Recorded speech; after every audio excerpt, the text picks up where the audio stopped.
I better check that.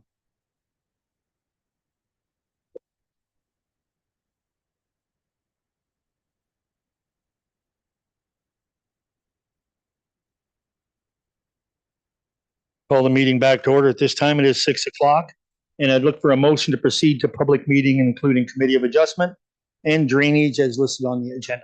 Moved by Councilor Irwin, seconded by Councilor Nerda. All in favor? Carried. Thank you. Once again, I will remind that the members of the public, if you're making a comment today and are not the applicant, please fill out the attendance form at the presenter's desk here in the center. Our first item of business is to consider application MV-6 2024 located at 10802 Argyle Street. And I'm not sure if we have the applicant here. I don't see the applicant here, but if you'll go ahead. Ashley, it's all yours. Perfect. Thank you. So am I is it able that I can share my screen?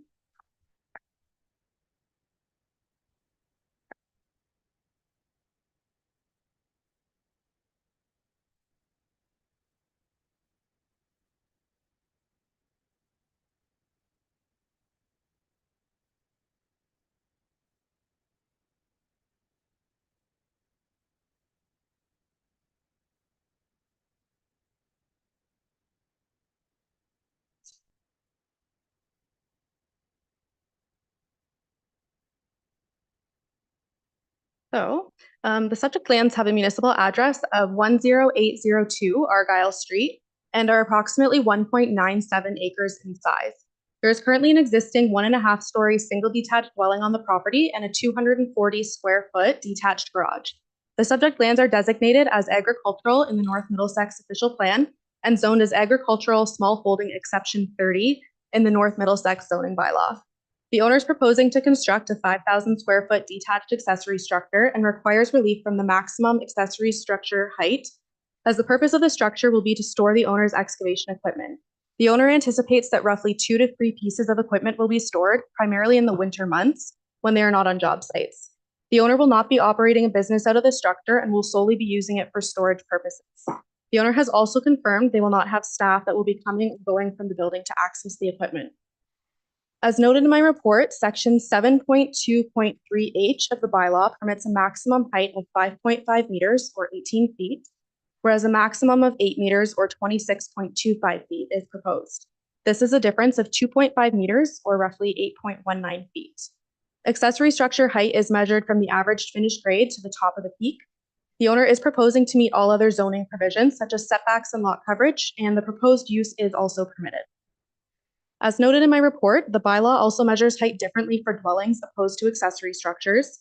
For dwellings, it is measured as the distance between the grade and the mean level between the eaves and ridge of the roof, whereas height for accessory structures is simply measured from the grade to the roof peak. This means that comparing peak to peak, the accessory structure will be comparable in height to the dwelling. In terms of comments, the Asaba Bayfield Conservation Authority, the County of Middlesex Engineer, the North Middlesex CBO, and the North Middlesex Director of Infrastructure and Operations noted no concerns with the requested relief. Additionally, no formal comments were submitted by the public prior to the submission of this report. So staff are satisfied that the 4 tests of the minor variance are met, as outlined in my report, and we are recommending that the requested relief be approved. Thank you, Ashley. I don't believe we have the applicants with us. Any comments from the public on this application? Seeing none, questions from the committee? Any questions on this? No questions? We have a recommendation in front of us. Councilor Irwin, Councilor Keogh, all in favor? Carries. Thank you. Thanks, Ashley.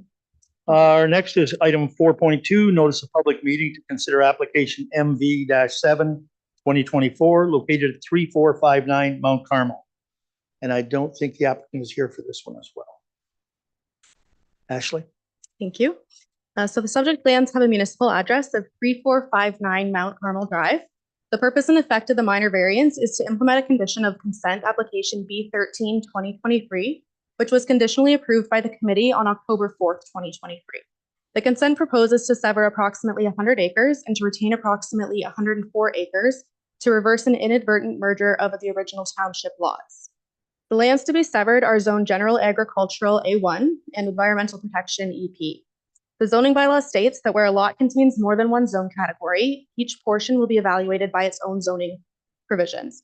This means that of the approximately 100 acres of land, roughly 67.31 are zoned general agricultural, and the remainder are zoned environmental protection. Due to this, relief is required from section 7.3.1b of the zoning bylaw to recognize the undersized A1 zone. Staff note that the lot itself, when factoring in both zones, continues to exceed the 40-hectare minimum lot area requirement for agricultural parcels, and the relief requested is a technical matter resulting from correcting the inadvertent lot merger. No change of use is proposed for the lands, and the parcels retain the ability to continue to be used for agricultural crop production. The lands are designated as agricultural in the official plan and as hazard lands as well. They're also zoned as general agricultural and EP, as mentioned earlier, and a portion of the lands are regulated by the Asable Bayfield Conservation Authority. In terms of comments, no agencies had any to provide or concerns. Additionally, no formal comments were submitted by the public prior to the submission of this report. Staff are satisfied that the 4 tests are met, as outlined in my report, and we are recommending the relief be granted. Thanks, Ashley. Once again, I'll ask questions from the public, comments from the public. Seeing none. Questions from the committee on this application, Councillor Nelson. Thank you, Mayor Rob. Actually, I do have a question in that Mount Carmel Road is a county road, Huron County or Middlesex County, but I noticed there's no request for road widening on this particular application. Is there a reason for that? Yes, thank you. So this particular application is not the consent itself, which is typically where the county would request road widening.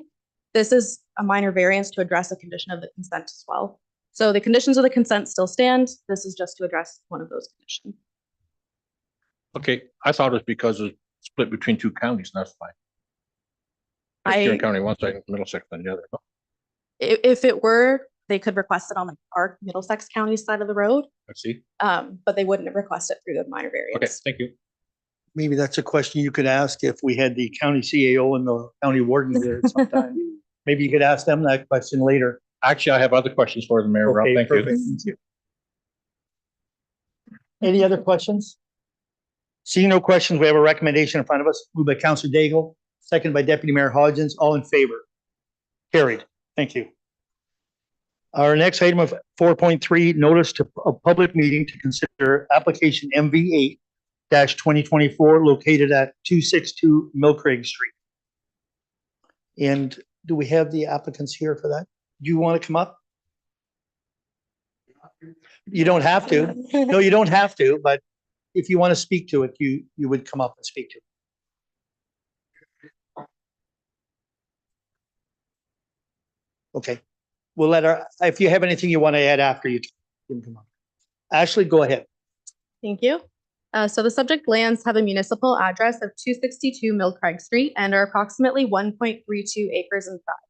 There is currently an existing single detached dwelling on the property and a detached garage that is approximately 1,400 square feet in size. The subject lands are designated residential in the North Middlesex official plan, and they are located in the urban settlement area of Park Hill. The property is zoned residential density R1 under the North Middlesex zoning bylaw. The owner is proposing to construct an addition onto the front of the existing detached garage to park their motorhome in, as opposed to parking it outside. The existing garage was constructed around approximately 1974 in what is considered under the current zoning bylaw as the front yard.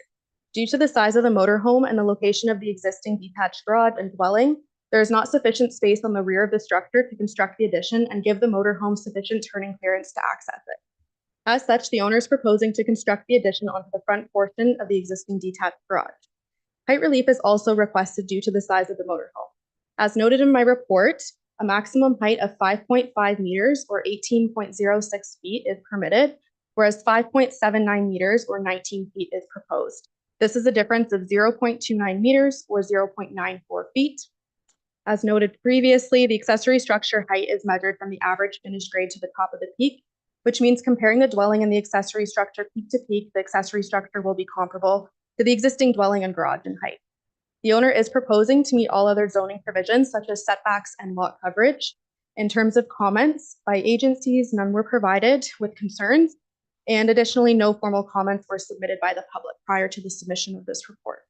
Thus, staff are satisfied that the 4 tests of the minor variance are met as outlined in my report, and we are recommending the requested relief be granted. Thank you, Ashley. At this time, is there anything you'd like to add?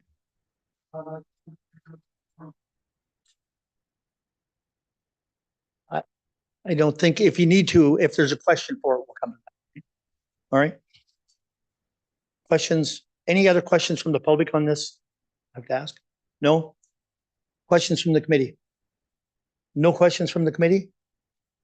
Moved by Councillor Nerda, seconded by Councillor Irwin. In favor? Carried. I don't think you have to spread the pictures. All right. Our next item is 4.4, notice of public meeting to consider application B4 2024 and B5 2024, located at 30458 Sylvan Road.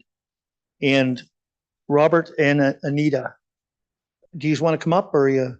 Okay. All right. Ashley, if you go ahead. Thank you. So the purpose and effect of this application is to sever two new residential lots from the property municipally known as 30458 Sylvan Road within the settlement area of Hungry Hollow.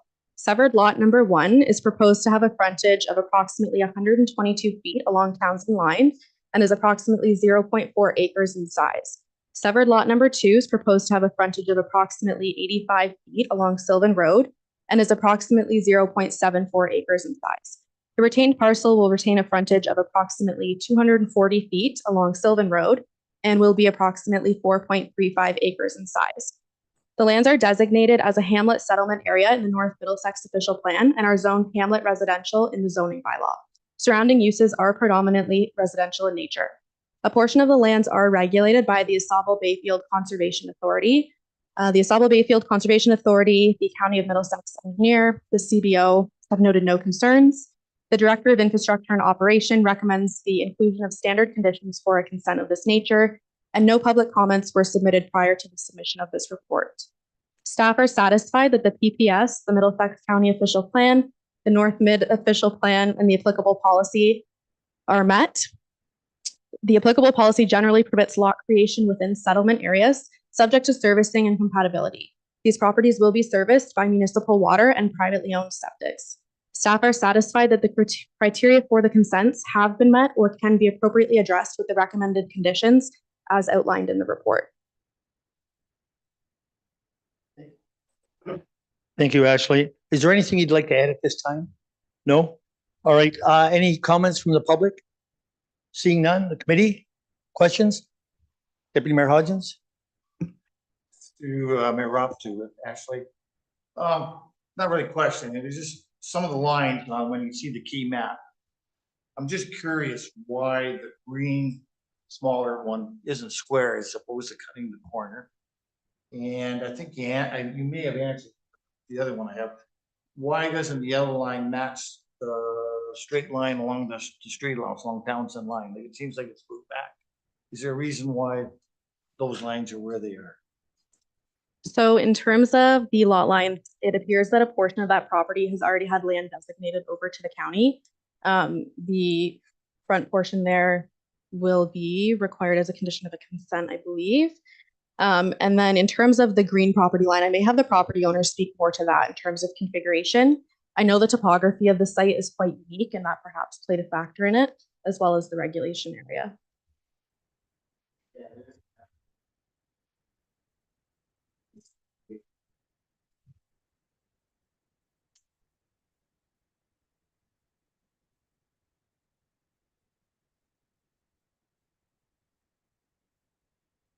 But thank you. It's easy, we don't see that when we're looking straight down. I figured there's a reason, but thank you. Okay. Councillor Knellison. Thank you. This time it is a county road and you're asking for 15 meters. My question for you is, in the location of the current house, existing house, if you take the 15 meters, they're going to be driving pretty much in the guy's house. Is there any consideration to that? The county engineer has reviewed the application and still requested that as a condition. It is ultimately to his satisfaction. So that's something that we can discuss farther as they're clearing conditions. Is that decision appealable? If it was, it's something that the county, I understand, stands pretty firm on. It's a consistent approach countywide, but that is something that we could discuss farther if needed. Okay. My other question, I believe, and maybe for our Director of Infrastructure and the requirement that this development agreement, I understand that that would occur if buildings were to occur in an urban area, but this is a rural community. Is it still considered development? Yeah, I can speak to that. To simply put, the reason to ask for a development agreement is so that if these lots are severed and then sold as vacant lots, the purchaser would be aware of their obligation to develop the site residentially. It really, in this case, would just come down to like servicing and access, lot grading and drainage and that sort of thing. But it's just essentially so the potential purchaser wouldn't be blindsided by their obligations. Okay, because my concern was, would that require the presence of like surveys, engineers, and all that kind of nonsense that you would have with a development site in an urban area? I don't know if Jade wants to speak to us. Sorry, we're sharing a mic.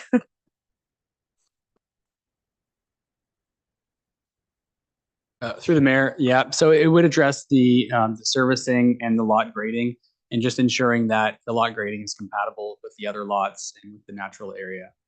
So Are you familiar with this engineering property? involved. Because there's quite the owner sitting there, there's quite a slope in your property, is there not?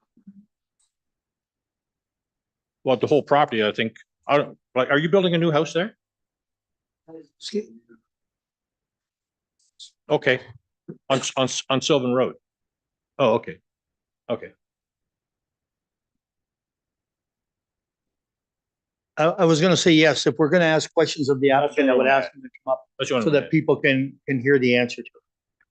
They can't hear it without the microphones. Okay,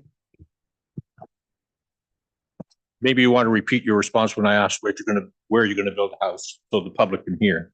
To the retained lands, a white shop roof on the northwest corner. That shop is gonna be demolished and then a house you put right there.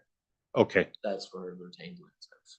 okay, so then you will need to apply for an access off of Townsend Line to the county, correct? Well, there's an access. Yes, sorry, off Townsend Line. Yes, yeah, I spoke. For the new lot you're Yes, creating. Okay, all right, thank you. That's all I have. any other questions? Counselor Daigle? Thank you. I think it's lot one, the one marked with green. The county is saying that they think it's a challenge to find road access to it. Should we not be getting something definitive from the county before that happens? Ashley? Thank you. So the county engineers have been out on site. And generally speaking, I believe the owner is satisfied as well that they may be able to come up with an access there. I did leave the condition open so that if that's not achievable, they can go through the access easement off of Sylvan Road. And it would be another application, but there is options provided the Townsend Line option wouldn't work. Okay. Follow up? I'm just, where would the access be off of Sylvan? So it would be through an access easement over the subject property here. Access easements aren't typically something that would be the first option. So of course, our preference would be to have an access off Townsend Line, but worst case scenario, we would be able to explore an access easement off Sylvan Road if an access off Townsend isn't achievable. And the granting of that access won't cause conflict where the house is going to go? Where the new proposed house is to go? It would have to be registered on title and the application would go forward. So you wouldn't be able to build a house over the easement. And it would grant the green property owner rights for access. But generally speaking, there is a sufficient area on the retained parcel there that they could accommodate the access easement. All right, thank you. Okay. Any other questions on this application? Seeing none, we have a recommendation in front of us. What is your wish? Moved by Counselor Daigle, seconded by Deputy Mayor Hodgins. All in favor? Carried. Thank you. Thank you. Application 4.5, notice of public meeting to consider application B6-2024 and B7-2024 located at 11734 Petty Street. Has this one been deferred or are we speaking to this?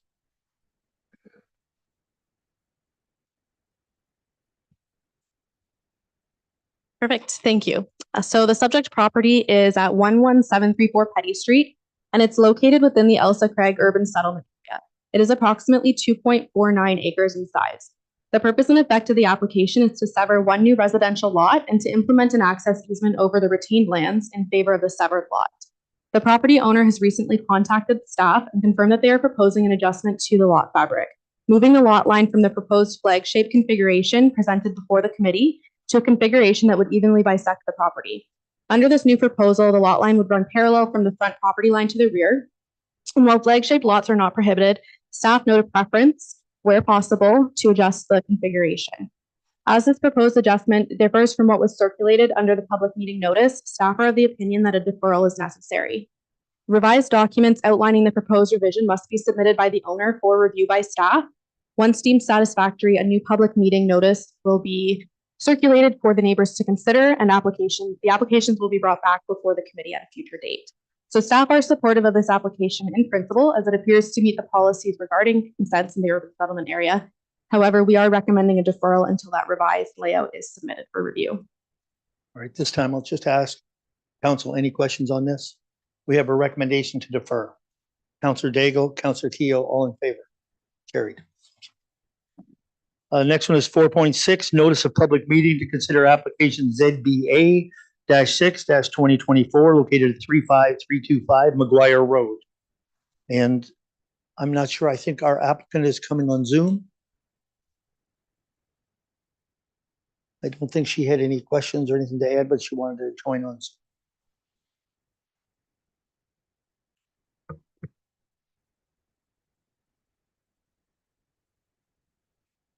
Okay, so we're ready. Okay, Ashley? Perfect, thank you. So this zoning bylaw amendment is for Tappic Farms Limited under the care of Ann Conlon at 35325 McGuire Road.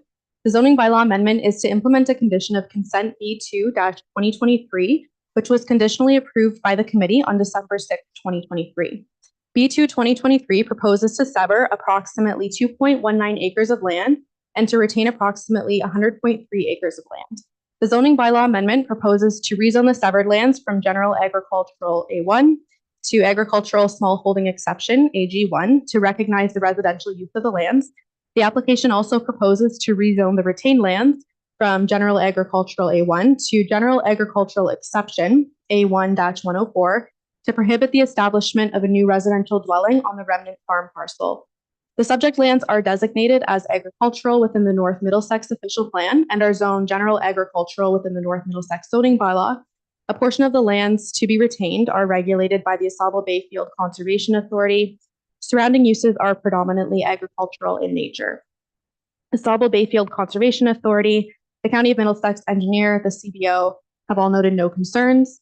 The Director of Infrastructure and Operations recommend the inclusion of standard conditions for the consent, and those conditions remain in effect. This zoning bylaw amendment is to address one of those conditions of consent. Staff are satisfied that the provincial policy statement, Middlesex County official plan, the North Middlesex official plan are met and recommending the approval of the proposed zoning bylaw amendment. Thank you, Ashley. Any comments from the public at this time on this application? Seeing none. Questions from council? No questions on council? We have a recommendation in front of us.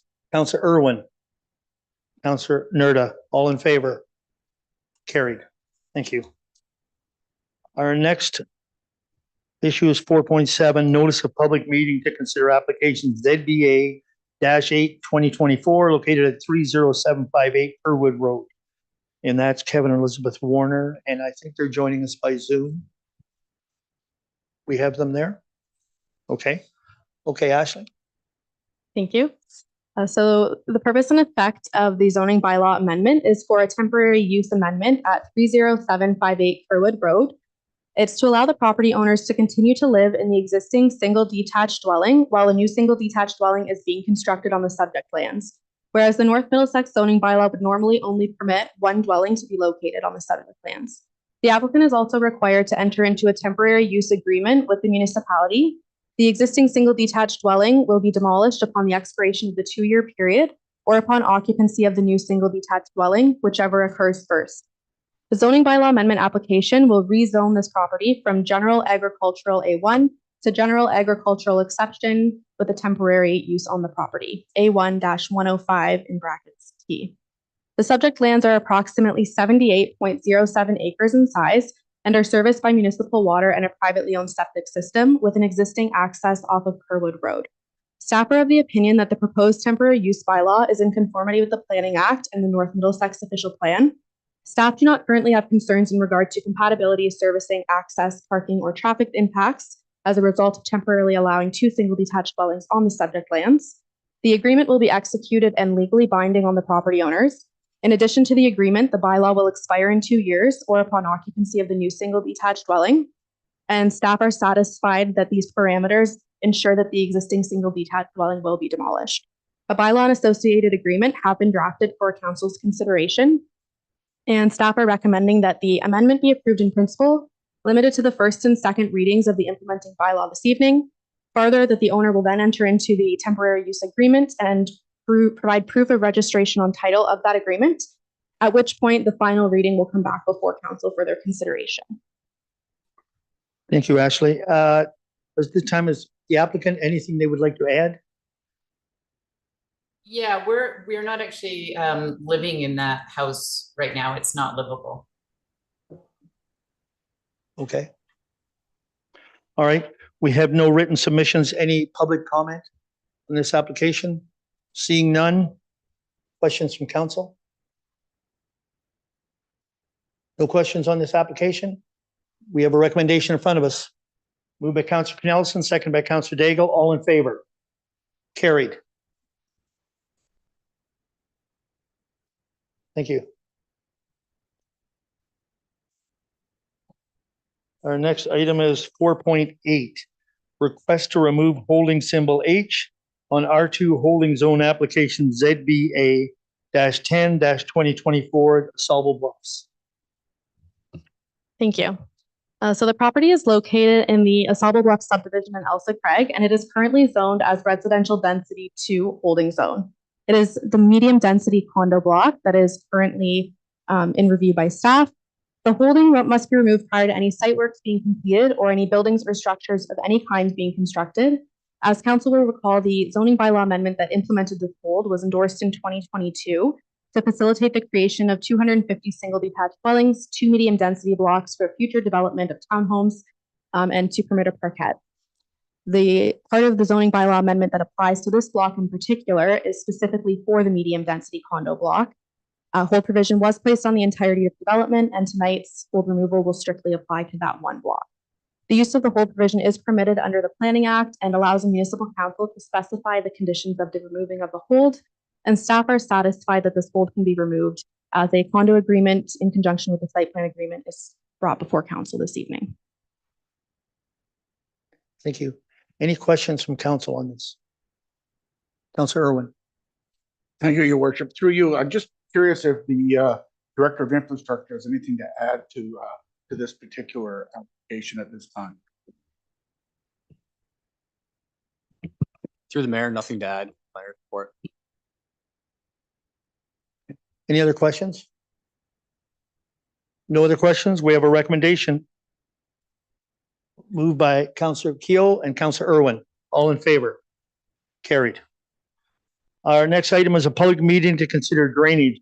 Meeting to consider the Burley Drain E, and we have Joanne and I think Spreet's associate is coming up on this. How are you, Mike? Whenever you're ready, Joanne.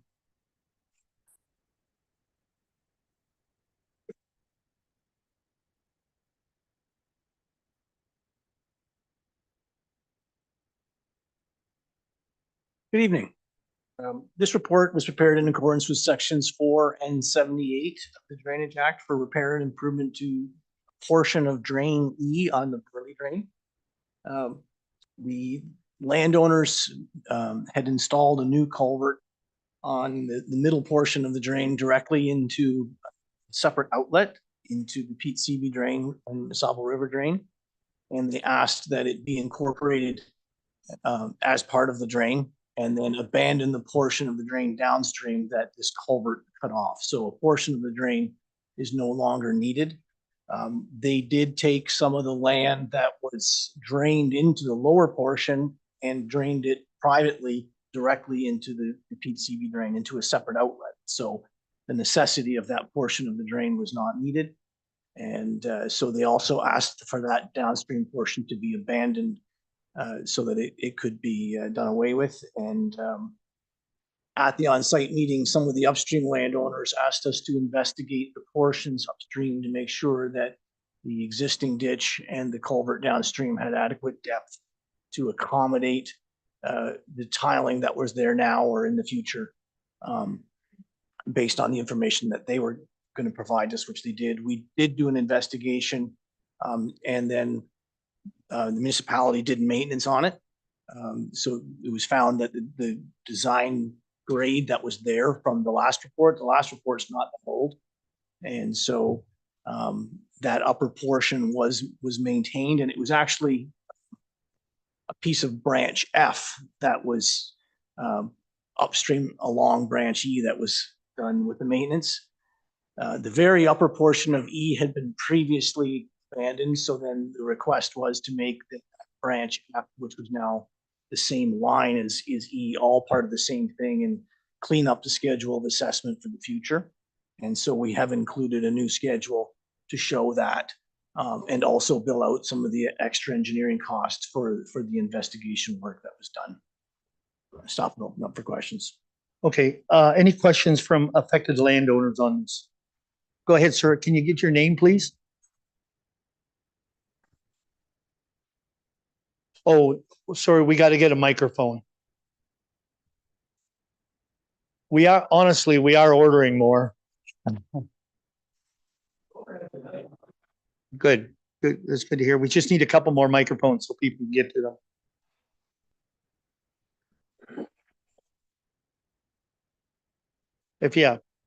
Please come up. That way, the public can hear as well.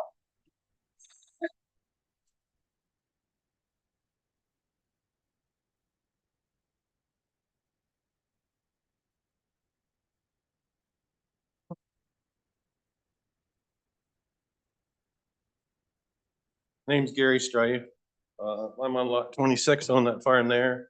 I'm one of the affected landowners on Burley Drain E. Okay, this report here that was, I guess you made it up, right? Didn't make it up. Anyways, it's a little confusing because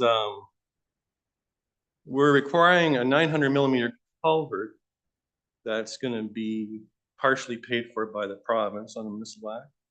Is that right? Under the Drainage Act. Under the Drainage Act. There are grants. Yeah. So this says the culvert's already in. Yes, it's being incorporated. So in the back says we're applying for a culvert to put in there, but it's already in. No, we're incorporating. Okay. Looking here. This says supply and deliver 900 millimeter culvert. Installation of pipe, including supply and installation of bedding material and backfill, but it's already in. At the top of the heading, if you can see, it says existing drain allowance 31. So Okay. that's a heading, and we're describing what was done. So the allowance is for the work that was done before. And so we pay for the compensation to that particular landowner. But under the municipal drainage, no landowner can touch a municipal drain to benefit themselves, can they? Dig it up, put a pipe in. You can't do that without the drainage superintendent's permission and engineer's report. Isn't this right? Right or wrong? When we Right. were appointed, the work had been done. And so we were Yes. asked to incorporate. The landowner, Dietrich Farms, put that culvert through a dike that has been there for years without your permission.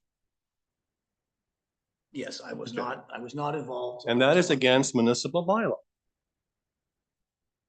I farmed long enough, I know this, the council should know this too, it's against the bylaw.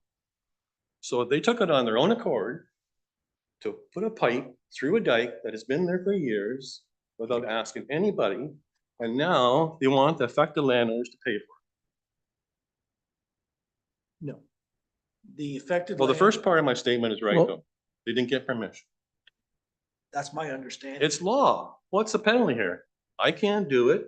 My neighbor can't do it, but now they can do it. So, Yeah. but someone had, there's law for everybody, every farmer is governed by municipal law if they're on a municipal drain. They cannot touch a municipal drain legally without repercussions. They took it on their own self to do that, and they put it in without asking anybody. It's against the law, is it not? I'm only involved with. I understand, but it is against the law. You know, Mike, I can't I go think- change any municipal drain land and shores. Your Without permission. your question would actually go to our drainage superintendent, I think, more so than the engineering. Yeah. Yes, She wasn't right. aware that pipe was already in. okay. They didn't even ask her. Pretty gullible, I would say. Like, I wouldn't dare do that. Yeah, but there has to be some So, repercussion. okay, so Joanne, what is the recourse of the municipality?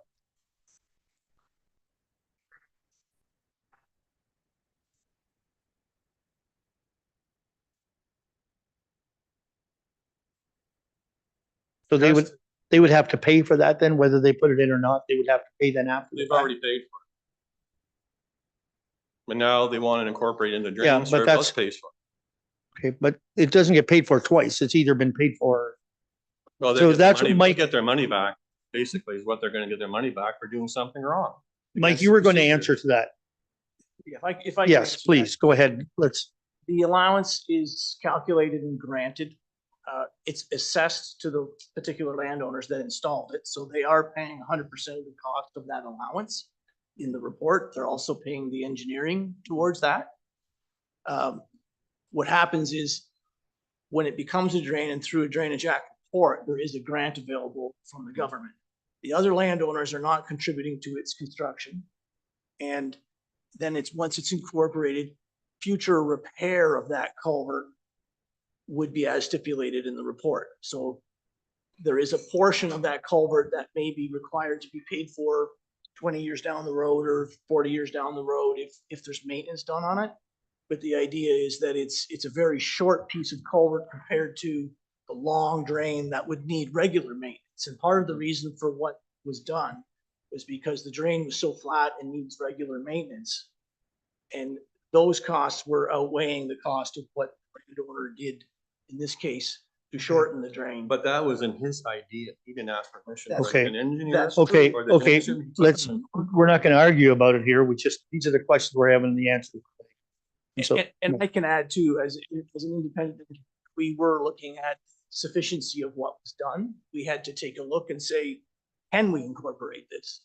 Is it there? Is it going to function? And, or is it going to cause a problem? If it was not done in a manner that, was going to work for the area, we would have to either make changes to it or have it removed. But from our investigation, we found that we could incorporate it the way that the landowner had done. How do you know it was put in Okay. right if you didn't see it put in? How do you know it was bedded right? You didn't see it put in. I'm speaking of the Just- yeah. elevations. okay. So, Culvert. yeah, That but was sir, installed please, recently. yeah. Yeah, and you've made your point to it. My question I have here is, what is the role of municipality on a situation like this? Is it really easier to just try for forgiveness and get permission?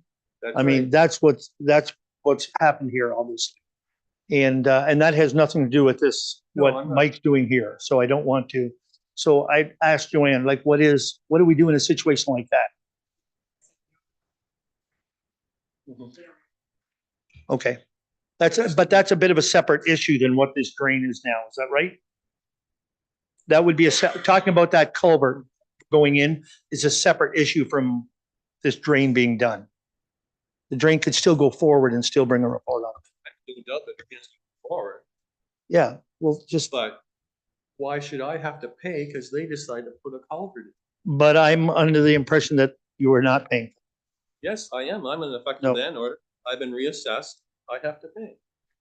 You have not been assessed for the cost of the supply and installation of that culvert or the engineering involved.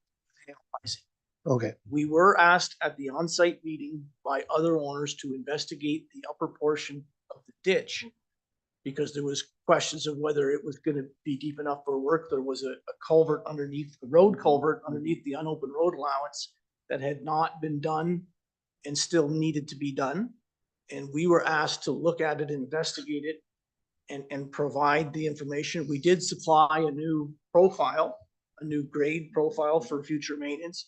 The municipality completed maintenance, but those requests were made by other landowners at their request. So there is some engineering that was charged for that portion. They were separated and they're two different things and they're not being charged to the same group. But if this culvert. Okay, was thank never- you.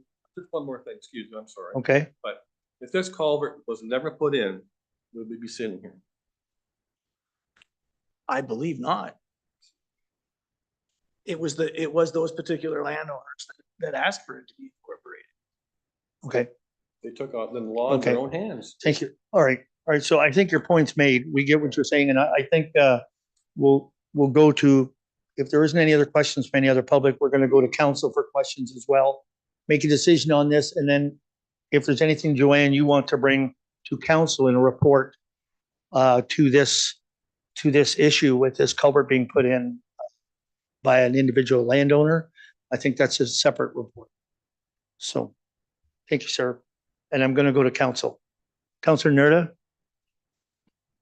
Thank you, Mr. Mayor. Joanne, I guess I just am seeking some clarification on what the separate report would show. So is the report to show what the recourse would be for this landowner doing what he wanted without permission from the municipality? I guess I just am seeking some clarification on what this. What specific do you want? Joanne, would you mind moving to the?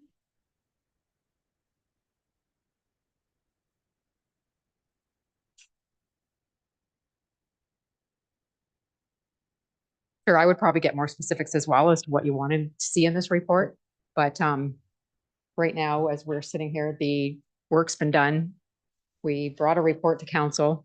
So we're just asking that this report gets approved. Yeah, I understand that. This is the report on the drainage report here tonight. Yeah. My point was if council, if staff felt that there should be a report brought in that someone put in a culvert illegally without getting permission from it, is what are the recourses that we should be taking, if any? That was more my, okay, does that answer? Councilor Daigle, you had your hand up. My question is to do with the two lines here that deal with the culvert. We're taking the culvert out by the section 31, are we not? The value of the culvert, the 17,100 under section 31, that's not being charged out to anybody. It is being charged as a special benefit to the landowners who get the benefit from it. And they actually, because they went ahead and did it without any waiting for the process to be due, 100% of that cost was charged to them. It is showing in the schedule of assessment. It's included as part of the cost, and it's assessed 100% to those two properties that wanted the work done. Right. So, but they're in other words, they're paying for the culvert twice. Yes, The first time they put it in and under they this paid report, financially out of their own pocket. Now they're being compensated and charged again. not for the foot. Yeah, they're being compensated for whatever they don't get grant on, Right. but they're paying that portion twice. It's a piddly amount. They're gonna charge. Okay, excuse me. Well, but what I'm saying is that the other drainage improvements are being billed out to everybody, including yourself. It just seems this person's already paying double for part of this culvert. Yep. Well, he paid for it, but he's getting the grant Uh, fast. Please, Sorry. okay, Councilor Irwin, you had your hand up? Yes, sir. Yep. To you, your worship. I'm sorry, sir. I didn't get your name. Could I get your name again, please? What is it? Gary Stride, Right. Okay. lot 26. All right. I'm just trying to look here on page 7 and 8 of this report. The portion that was attributed to you, is it showing here? Well, my assessment is on there. I'm not disputing my assessment. Okay. All right. I'm curious about the dollar amounts. Just curious about that, trying to understand what that was. All right. So it strikes me, we have, your worship, we have two issues here today. We have the issue Was the drain completed adequately? And should we proceed with approval of it as is? And then secondly, a follow-up report in terms of the action taken by the landowner who put the drain in without getting permission in advance. So I'm wondering if we could separate the two issues, deal with the one, and then have a report back on the other one, because I don't think we can solve it tonight. No, we are dealing strictly with this drain application tonight. We are not dealing with any other issue at this time. And if I may, your work, we may want to come back with a report on the secondary issue to understand the implications of landowners who proceed prior to approval. Right, And I would be interested in that coming forward. right, in a forward time, but this time right now, it's the application for the drain. Any other questions on this?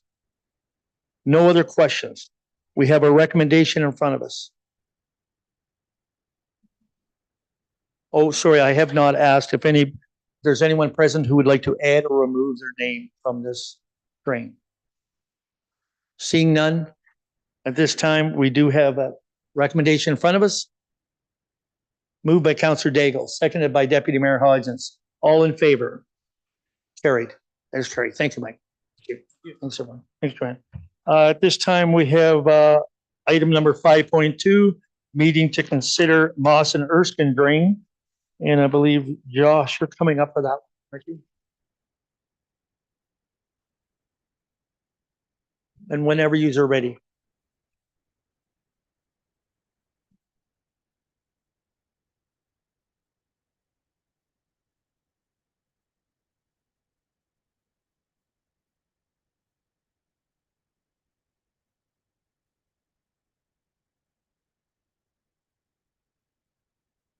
All right, good Whenever you're evening, ready. everyone. I'm Josh Warner from Ardovin Engineering. I prepared the Section 78 report for the Moss and Erskine Drain Branch B. The report proposes the realignment of the drain within the property with roll number 050-081 as the property is planned for development. The report proposes 352 meters of 300mm diameter storm sewer, complete with catch basins and connections to individual lots to reroute the drain along the west side of Lurie Road and north side of Asalva Drive. The total estimated cost for the project is $164,380. The report also includes a detailed breakdown of the allowances, assessments, provisions for maintenance, working areas, drawings, and construction specification. At this time, available for any comments or questions from council or All right. Any questions? We have no landowners in presence. Do we have any on Zoom? No landowners at this time, so we can't ask if any would like to have the name added or deleted. Council, questions on this? Any questions on this drain? None? You have a motion in front of you. Councillor Keogh, Councillor Daigle, all in favor? Carried. Thank you. Thanks, John. At this time, I would ask for a motion to adjourn a public meeting. Councillor Nerda, Deputy Mayor Hodgins, all in favor? Carried. And the next item of business is minutes of the previous meeting. And that is the attached minutes for March 20th, special meeting minutes for budget deliberations on March 25th and March 26th. Any business arising or errors or omissions from those? Seeing none, we need a motion to approve those minutes. Councillor Daigle, Councillor Irwin, all in favor? Carried. Thank you. Delegation. We have Paul Shipway, I believe, coming according to my sheet. But no, I want to welcome Warden Ina DeVete and our CAO at the Middlesex County, Bill Rayburn. Not that much shorter, just so you know. What height? Just whenever you're ready. Okay, thank you, Your Worship. It's a pleasure to be here and especially in person. I think this is the first time that we're doing this in 3 years? So it's been a while since we've been out and about in the county, and I think it's high time. So I'm really pleased to have that opportunity. We're looking forward to sharing some of our insights and updates on plans. We've all been going through a lot of change post-COVID. There's just been it's just, the world has really changed because the demographics of our communities have been changing. The rate of people moving in, the population growth, and all of that stuff that brings along. This is all a lot for a lot of us to absorb. And it's really important that we work together. And it's our pleasure to be here to give you an idea of what's been talked about around our horseshoe and what we're doing to help grow our communities and work together with you to do that. What we're doing to enhance our services and how that will work together. So Bill's got a PowerPoint presentation ready to go. And we hope the highlights will give you some food for thought and maybe ideas. So I'm going to turn it over to him and let him go through the deck. Thank you, Ina. Brian, I just wanted to make sure that tonight is just sort of like a back and forth discussion mostly, and I'll just try to get through this as quick as I can. But before I say anything about this presentation, I'm in my 25th year at the County of Middlesex as a CAO. I was asked at the last meeting, you know, like some of the things I'm proud of. And Ashley is something I'm proud of. That it was incredible. Her work is just incredible. And people say, well, she's just one employee. But I got to brag about the employees at the last meeting for a lot of different reasons, gave a little speech about it. Well, I'm really proud of the fact that we've been able to bring on a generational change in our leadership that's there. Everybody from Ashley, who's been with us for a very short period of time, all the way to the people that are getting whiter hair like me. We've been able to transition that group and really create a strong group that's going to be able to serve the county well for a long period of time. But it really was nice to see Ashley in action tonight because she exemplifies everything we're trying to do. You know, bring some of these young folks along, give them the confidence, give them that opportunity to be in front of you. And so that was really exciting for me to see. And I appreciate all the support that you provide to our young employees in their work. So I've been tasked with the job of just giving you a real quick overview and then answering all the questions that Huggy or Adrian have for me about whatever they have on their mind. But the general thing about the budget, if we move one slide forward, is I'll just say this. I think that I'm also really proud of the fact that we're in a very strong financial position. And that's despite a lot of things in our face, blowing in our face. Like we haven't had a reassessment in a long time. This is one of the fastest growing regions in all of Canada. A lot of service demands, a lot of changes demographically to who we are. We're getting demographically, we're at the older end of the spectrum and at the very young end of the spectrum demographically in the county. Those create real service demand. That's the area of our population. When you do human services, we have 36 different service areas, and probably 30 of those described as human services. Means that you have huge service demand. But somehow, and many of the folks around this table have been at our table as well, we've managed to get through that with virtually no debt, if not the lowest, one of the lowest tax rates in the whole southwestern Ontario, whatever you want to gauge it by. And healthy reserves. So we're really proud of that work that we've done over a long period of time. And the budget was a process. Brian, you were there with me at every step. We started earlier this year. We wanted to get this information out to you as early as possible. I think Brian and I agree that we could have been out and telling you about this in early February, what our budget number is going to be. I know that's helpful.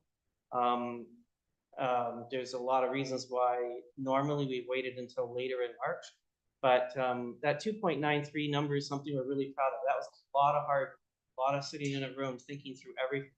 And primarily, the process we used this year was a little bit different in that we spent a lot of time on a few areas that were our biggest areas. For the impact on the taxpayer, the biggest area is, sorry, whoever's doing the technical, I've got moved, but the biggest area that affects our taxpayers is actually transportation. It's not our biggest service area, and that is ambulance because we get a lot of money from the province and the city to run ambulance. But I spent months, I would say, going from soup to nuts, looking at everything related to transportation this year. And the committee came along for that ride.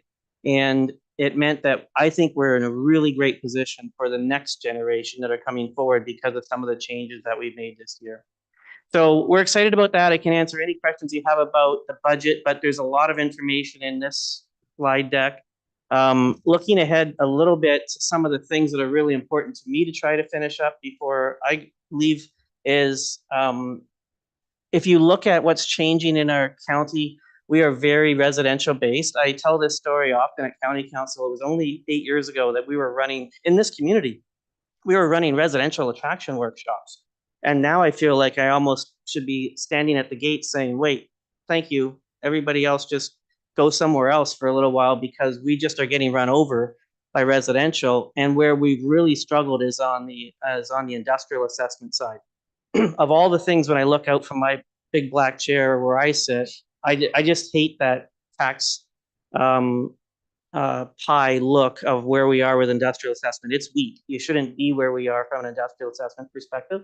And so we have to turn that around. And if you go back in time to when restructurings happened, we had to sort of figure out what economic development was going to look like for each of the lower tier municipalities and the county. It's time to have another think about what that looks like now that we're a little bit more mature as lower tier municipalities, and we have had a little bit experience at the county level. So an economic development corporation is something I've been thinking about for a while. I can talk about the pros and cons of that, but it's something that I know that your CAO is going to help us with. She's by hook or by crook, she's agreed to help us with at least figuring this out. And we have a couple of lower tier CAOs helping us figure it out. So you're going to hear more about that. Development charges is something that I talked to council a lot about this year. If they don't start looking at development charges and how they're going to fund infrastructure over the next 80 years, and I'm a big believer in municipal economic theory, where you tie today's taxpayer to their use of an asset. And if you don't create that link through development charges and through infrastructure investing in a certain way, then you're going to get run over by it. It wasn't that bad when we were growing at like 4% a year, but when you're growing at the pace this county is growing, you're going to get run over if you don't look at some of these opportunities to use development charges. So we can talk more about that as well.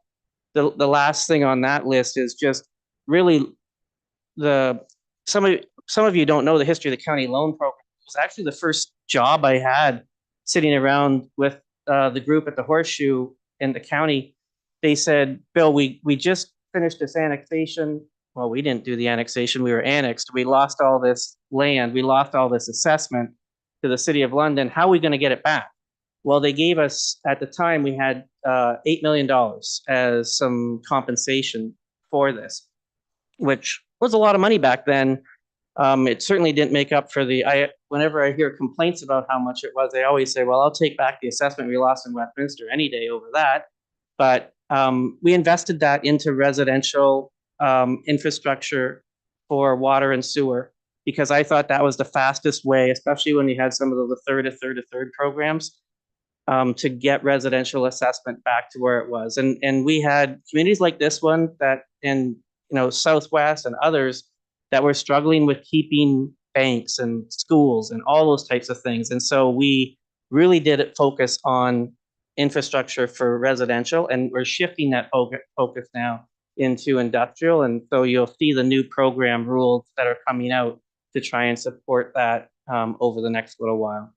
So there's a bunch of different things too that I can talk about, including our infrastructure review. If you look out, Brian and I talked an inordinate amount of time about bridges for whatever reason, but if you look out at the bridge infrastructure in this county, it's massive. You don't have to look very far than where you can throw a baseball to around here, and you'll hit a bridge probably or two.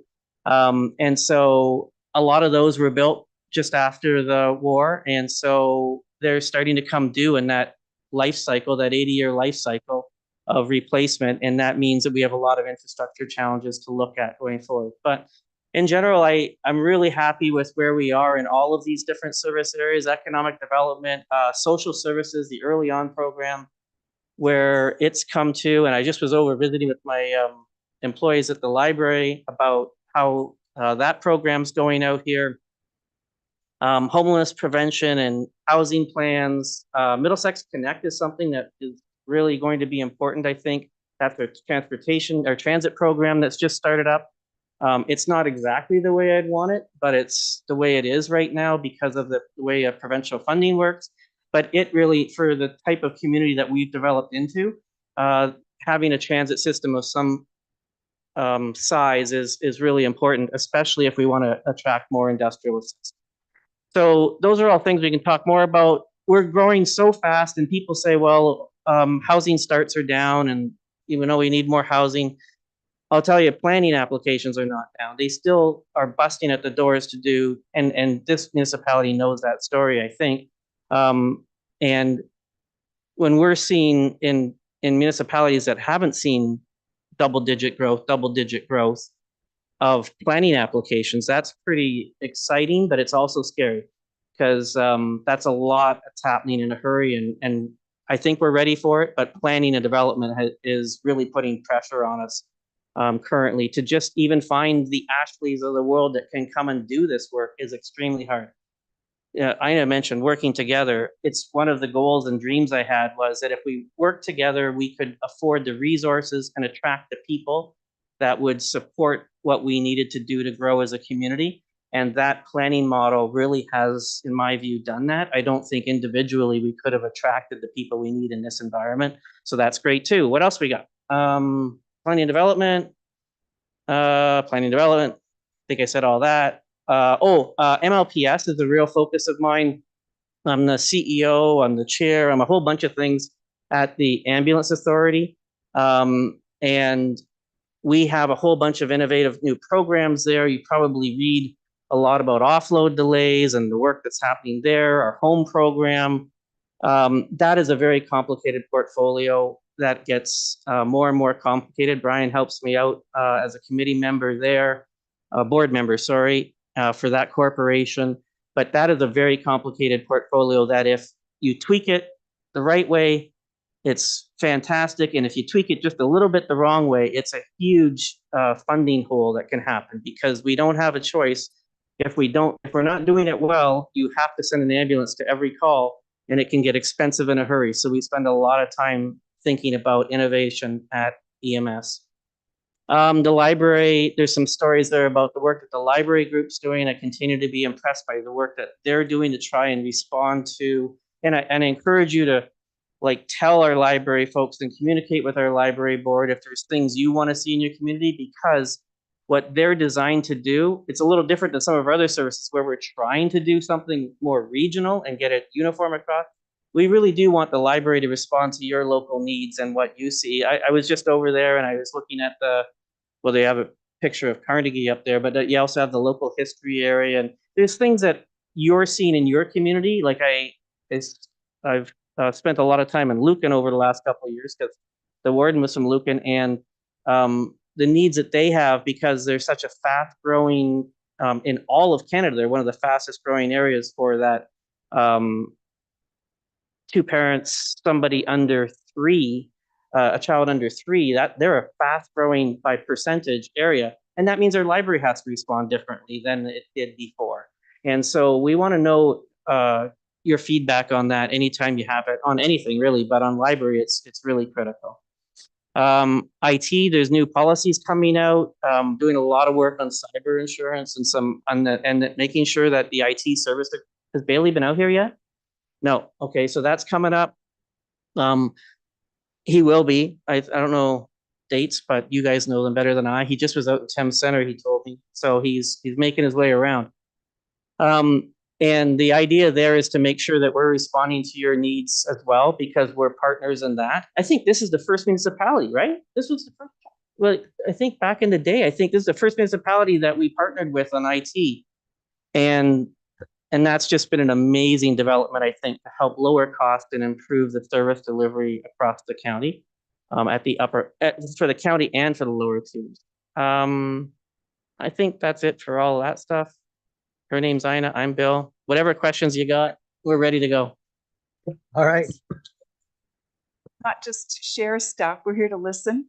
And the other thing that Bill mentioned was about it's a two-way thing.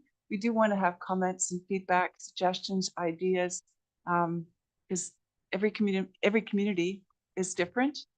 And oh yes, no, but I'm just saying it's a good thing to talk to each other And we'll get further faster if we hear and listen and work together. So I just wanted to say that in closing, and I think it's time to exactly do that. Throw Okay. some comments, questions. Who would like to start with questions? Who would like to start with a question? Adrian Councillor does. Canellison, go ahead. Adrian, Thank you, Mayor Rob.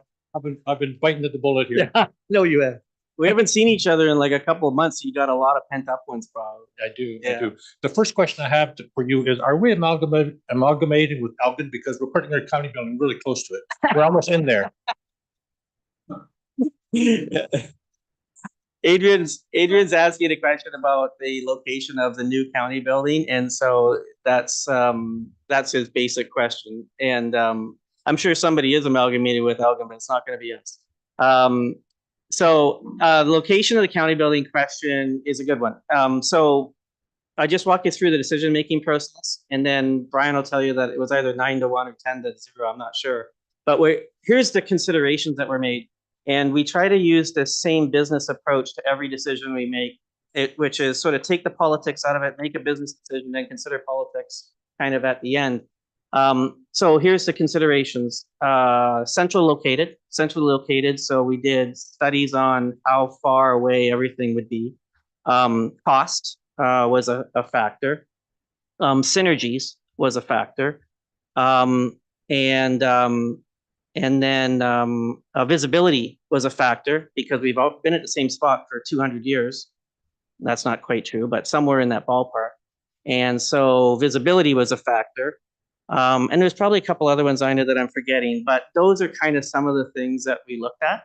And so we, as many of you know, we built the MLPS headquarters at that Adelaide Street South location. And what we did was we took there's property beside it. And so we looked at that, and we did look at a lot of other different blank pieces of property that were available out in the county. Some service, some not service, and sort of considered all of that. The fact that I think what helped was with this decision about this location was it ticked all the boxes. They said it was centrally located. It had good visibility, and we already owned the land. And the footprint was the actual perfect size for a downsized building. This building is much smaller than the county building currently. The county building currently is almost double the size, because we're really just rebuilding if you know that most of you know the building fairly well. If we're just rebuilding the courthouse side, not the jail side. And that's because we've gone to this hybrid model where most of the folks are out working in the municipalities. So if you go into the county building any given day, you might run into 15 people if you're lucky. That's the footprint, Adrian. Even whenever you were there, that was sort of the way it was, because everybody's out. And then the new addition out at Gainsborough was a big factor as well, because we had already moved a big chunk of those offices out there. So our whole engineering team now is out there.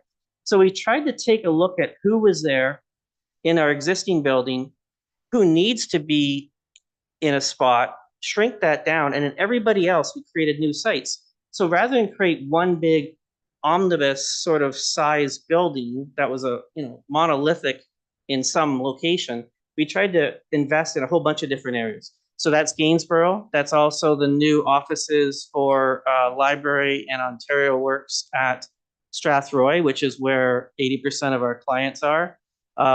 That's planning in the local municipalities. That's what we did with all the different services. So when you look at that site, it was free. We don't pay taxes anyways. We're exempt. So it's not like we'd be contributing to the tax base anyways.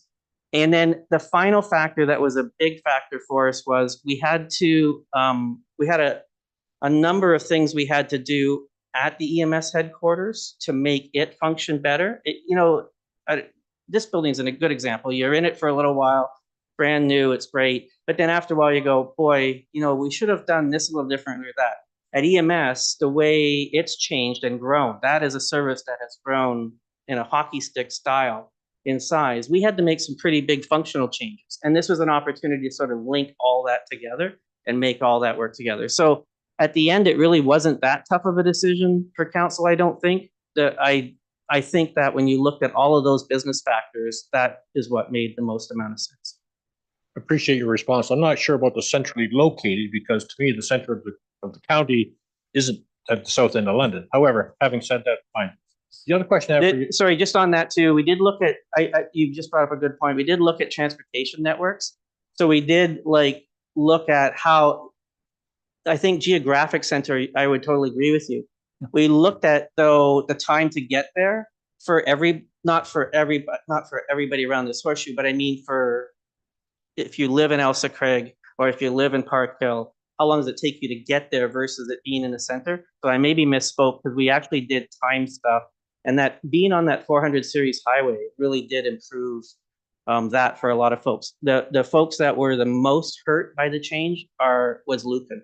Because they had the kind of, there's really no great way to get there from Lucan, but there's no great way to get to downtown either. So One more question. yes, sir. Yep. You touched on it at the beginning of your presentation, and even when I was on county council and ever since, I've been pulling my hair out trying to come up with 36 services that you talk about. Where the heck are they, Bill? Because I can't find them. Yeah, we actually have, so like if you look at, like, let's just take one, like let's just take planning. I mean, in there's woodlands, there's like when you go through something like just planning, there's probably just 5 in there. Like you know them by a different name. And the reason I call them different service areas is because we actually have to treat them that way legislatively. So the number is actually probably more like 34 now because I can think of well, actually we gained one. So, but anyways, I think my point is that those business areas, even though Dirk's responsible for, let's say 4 of them in that department, or maybe 5, they all have their own separate little groups because they're all legislatively governed by individual legislation. And it is overwhelming at times for council. We did this, not only council, it's also overwhelming for the reason we're here and the reason we do like local council days and things like we've done is because we want you to be ambassadors for all of these things and to be out there talking about, okay, maybe we don't agree with this, but at least we understand what went into the decision. And that's really the goal.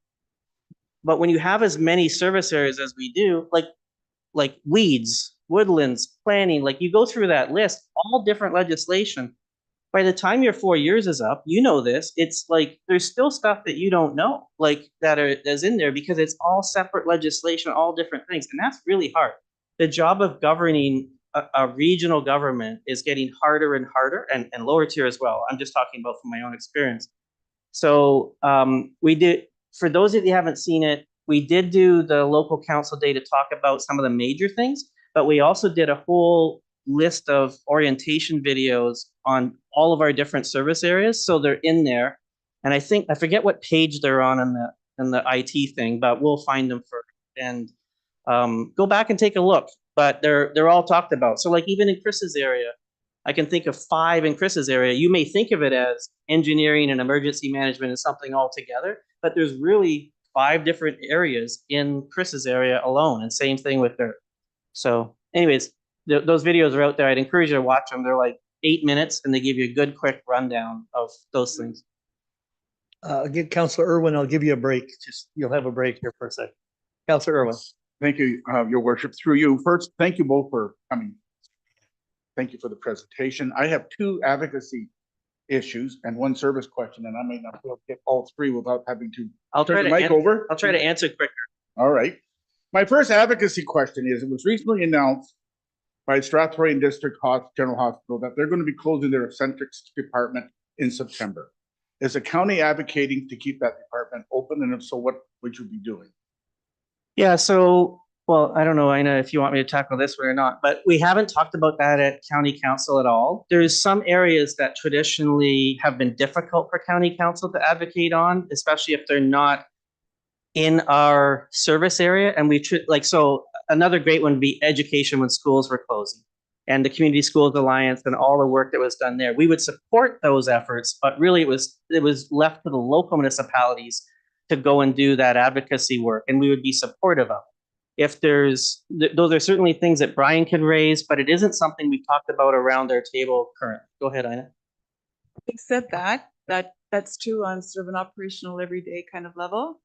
County councillors are involved with various organizations. I'm the executive AMO. I sit on the Health Task Transformation Committee and Task Force, pardon me. And issues like the one you're raising now are something that are raised regularly at those meetings. Not just, I mean, in AMO in general, across the province. We're not different than a lot of the hospitals in the north. And then we've got all the ones that are shutting down their services at various times of day. That whole health issue is top of mind, and that sort of percolates from the bottom up through county and out. So From the lower tier. yeah, right from lower tier up. The input that I hear from people, and that I had a meeting yesterday just to touch basic task force, the chair and I and AMO staff. We've got a meeting coming up next week. It gets through there. I don't know that we could say we do this actively as county council as a part of our box that we play in, but it does happen because it affects all of us.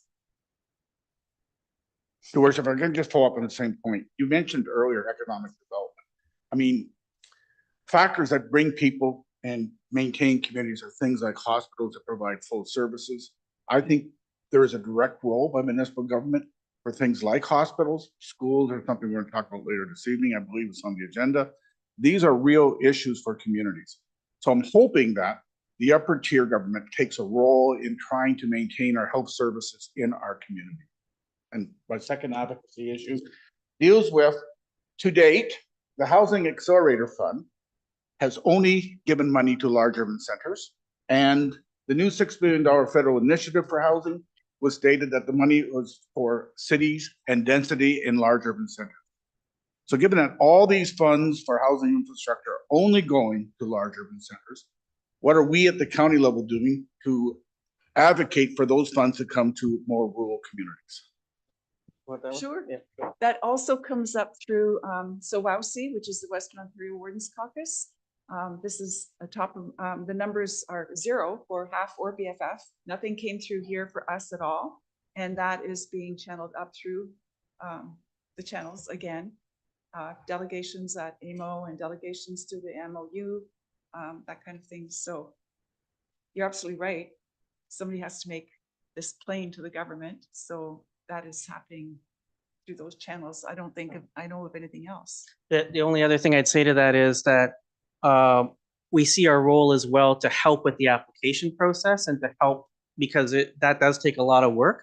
And so getting that work done was something that we did have a role in. But we've noticed that individually we have, as a county, we have a less of an impact, but we seem to have the best bang for our buck with that Western Ontario Wardens Caucus group.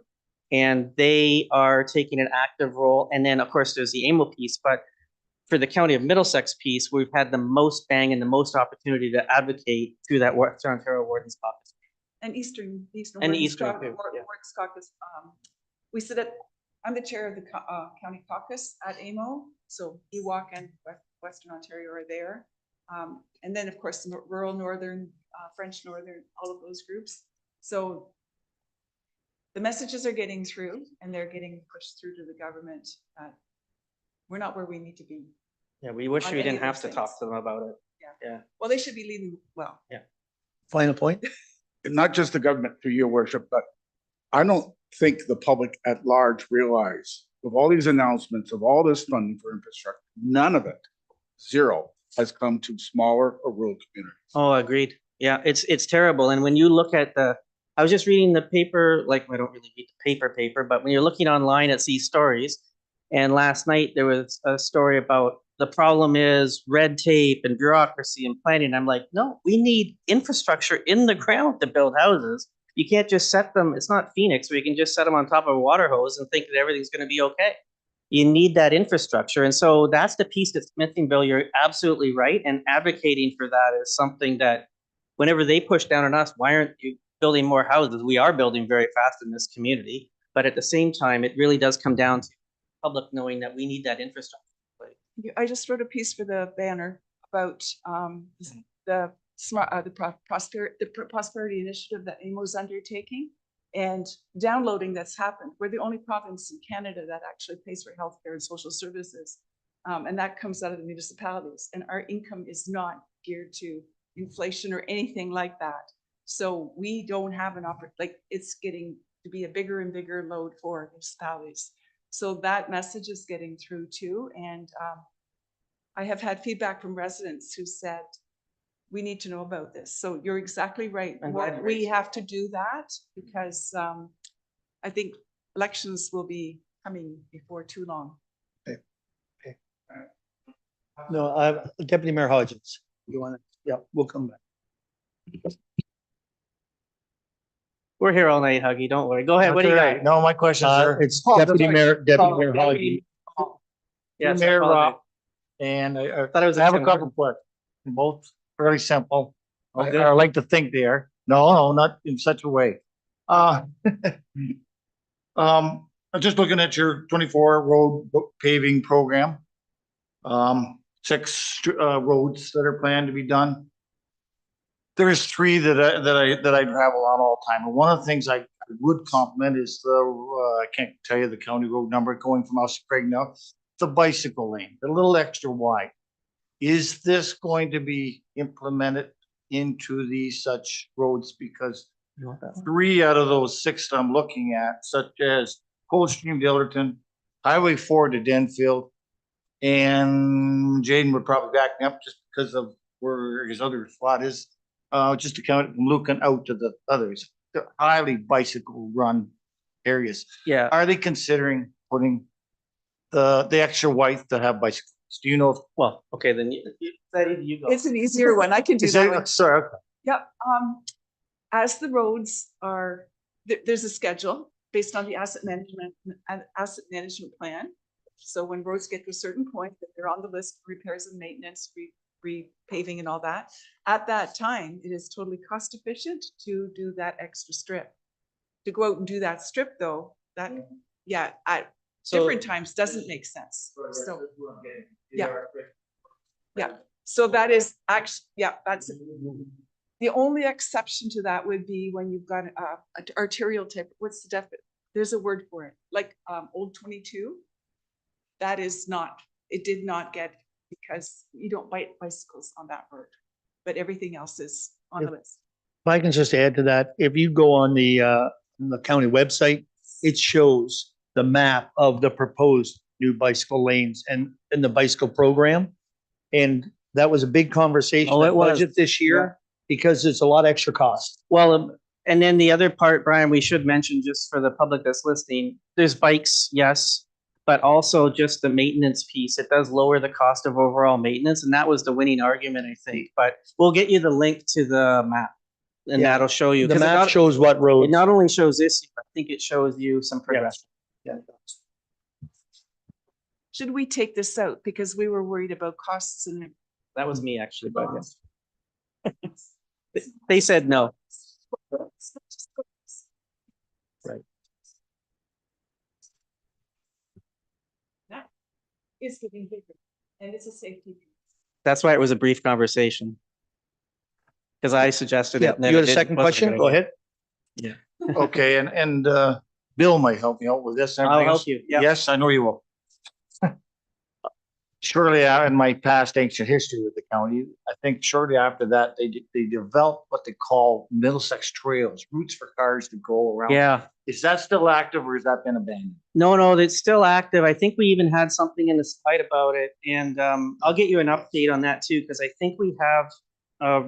I'll get you some updates on that too. I'll send it through to the office. I'll send it to everybody. Yeah, because I think I'd like to show you the map, because I think you were thinking more about rural routes. Yeah. So I'll get you some information on that too. Go ahead. We did.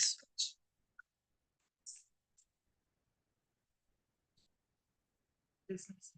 And I think there was a limited time offer to join and get a sign for a lower cost, if I recall. Yeah, but we'll get you the webpage update on that too.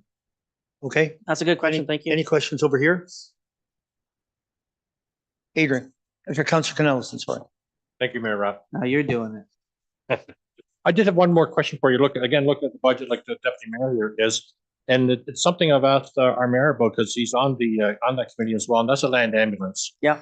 And what, if anything's being done to reduce the offload and wait times at hospitals, which is a significant contributor to the increased costs? Absolutely, yeah. Thanks for that question. And it's not only about cost, as you know, Adrian, it's also about just service to the public and making sure that we are providing the best service that we possibly can. And it affects a community like this in so many different ways. If I just have 2 seconds to explain that, because if our ambulances go and get caught into offload delay for 8 hours, 9 hours, whatever that is, there's a rotation that happens. And naturally, I think most of the people around the table know how that rotation happens. The rotation happens to come and do coverage in this area, but it's not as strong as if those ambulances are in there, because 30 minutes, anything after 30 minutes is an offload delay. So the goal should really be to be in and out of there in 30 minutes and back out doing calls. And as you know, late last year, I went to city council and county council and rang some pretty serious alarm bells that we're seeing hockey stick style growth in offload delays, and it just wasn't sustainable. There's no amount of tax dollars that can fix a problem like that. It had to be fixed by calling the hospital to task for what's happening there and addressing it. So they've been doing some work. To their credit, they've been doing some work. I can't comment yet on whether that's producing better patient outcomes, but I hope it is. It is definitely, we're seeing some movement in non-peak times with offload delays dropping down. And so that, as I mentioned, helps us in a whole pile of different ways. The cost, you mentioned one, but also making sure that our ambulances get back out and do as many calls as possible is another. And so there's really not a whole lot we can do. We continue to advocate for offload delay nurses and all the things, but when we go to the hospital, we're at the whim of how they operate their system. But to their credit, they did listen. Ina was part of a delegation in December and November, and so was the mayor, and the city's listening too, because we're all in this together. And we're tag teaming this, I think, both at the provincial level and at the local level. And thankfully, the hospital is listening and trying. And that's way more than we could have hoped for 6 to 8 months ago. So that's an improvement. There's a long ways to go, though, Adrian. Like, there's a long ways to go to get back to what I would consider, is there any acceptable level? We're a long ways away from even seeing. So, and that has a lot to do with this demographics. If you look at the people in our region, they're in that prime ambulance age as well. So it's not only the offload delays, the call volume is going through the roof, and they're more complex calls, more challenges with mental health, more challenges with drugs. So those calls are not picking up your nephew who's got a broken arm at a baseball game and taking to the hospital. Those calls, are not what we're talking about. The complexity of the calls that everybody's dealing with, and then the PTSD aspect and the large crashes and the complexity is really ratcheted up. So where will it end? I don't know. But I do know that it has put a lot of stress and strain, not only on our employees, but on the system as a whole.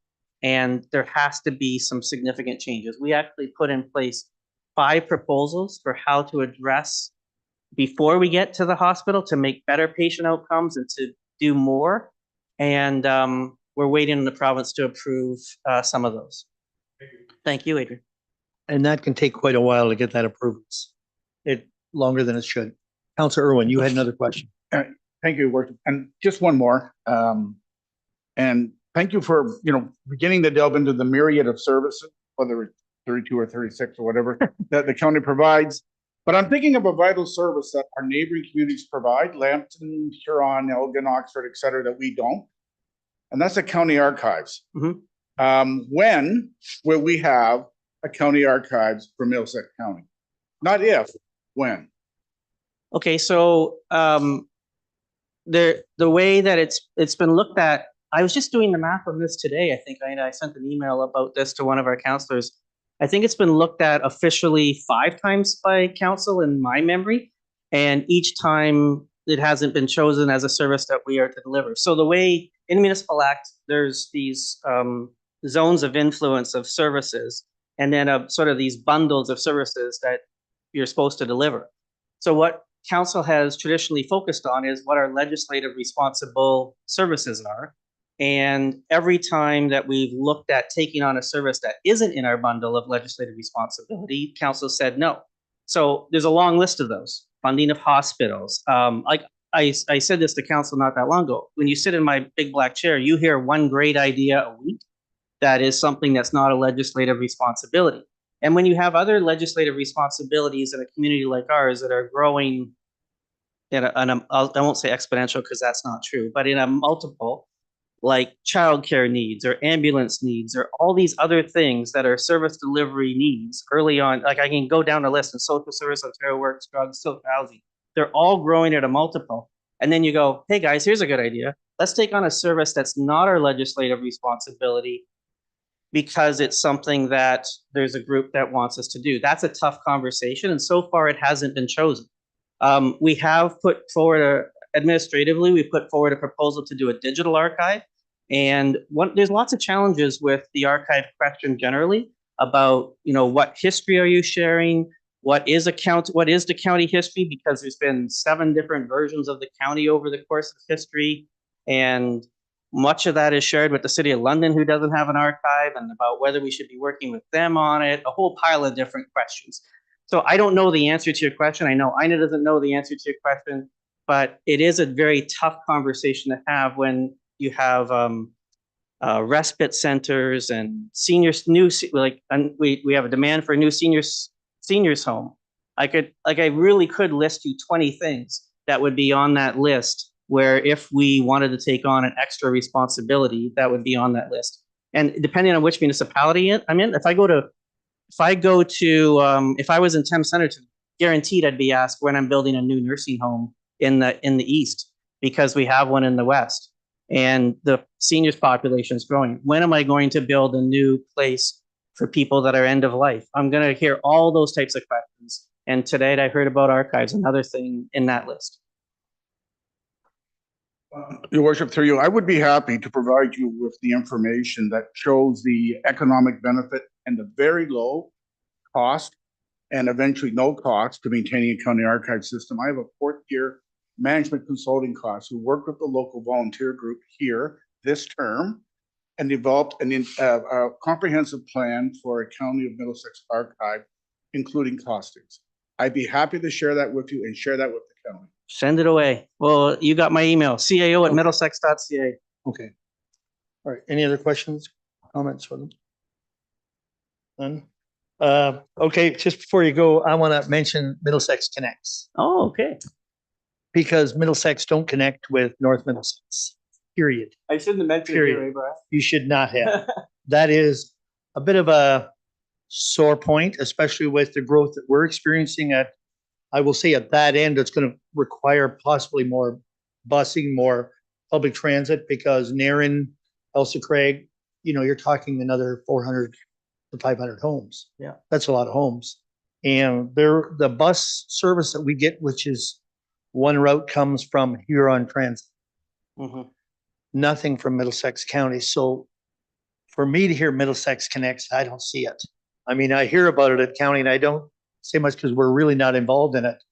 But I think in its present form, with all these different, with Huron Transit, with Strathroy Transit, with Middlesex County Transit, I think it's doomed to fail. That's this is just a personal opinion, unless it becomes one transit system governed under one, and they actually work routes that connect to each other. They're getting better. I will say they're getting better, but if I want to go to London, I got to go from Ellis Craig to Park Hill to Grand Bend to Exeter to Lucan, catch another bus, and then head into London. Yeah, you'd be faster to call me to come get you. Not exactly. Yeah, I could ride the horse. Yeah. So that's something that I think for it to be successful has to include. Yeah, and I'm glad you mentioned it on the back of Bill's question, because it'd be fun for everybody to come sit in my chair and hear all the great ideas for things that we aren't legislatively responsible for that they think should be on the county tax base, because there's a long list. That's one of them. The only reason we're in that game is because of the provincial funding. But I can tell you that the demand for transit is growing every time, you get a new planning application. That demand is high, especially in communities like this. So would it be great? Like our geography, we did workshops out here. I remember in the old building about transit, just trying to generate enough interest. It was really tough in those days because we had such large gaps between our communities, but that's changing. And the demand to get people to jobs and everything else, this is something that's certainly high on our list, but that price tag is going to be enormous because right now we have no idea whether the provincial funding is even going to stay for what we have now. But trying to build the base case to even make the argument, like, you know, I think Bill's comment about a business plan is great, about what this would cost and economic benefit. There's lots of those we could make that for. This is another one where I think it's going to be a no-brainer that you're going to have to do it, but that cost is going to be enormous whenever the time comes. So, okay, if there's no other questions from council, thank you very much for your time and appreciate just coming out and talking with us, and see you next Tuesday. Yeah. Yeah, our emails are on, well, they're right there. But we'd love to hear anything more you have for anybody else too. All right, thank you. Thanks, guys. Thanks. Our next item of business, department report, and that is report from the drainage superintendent, the Burley Drain A assessments for maintenance.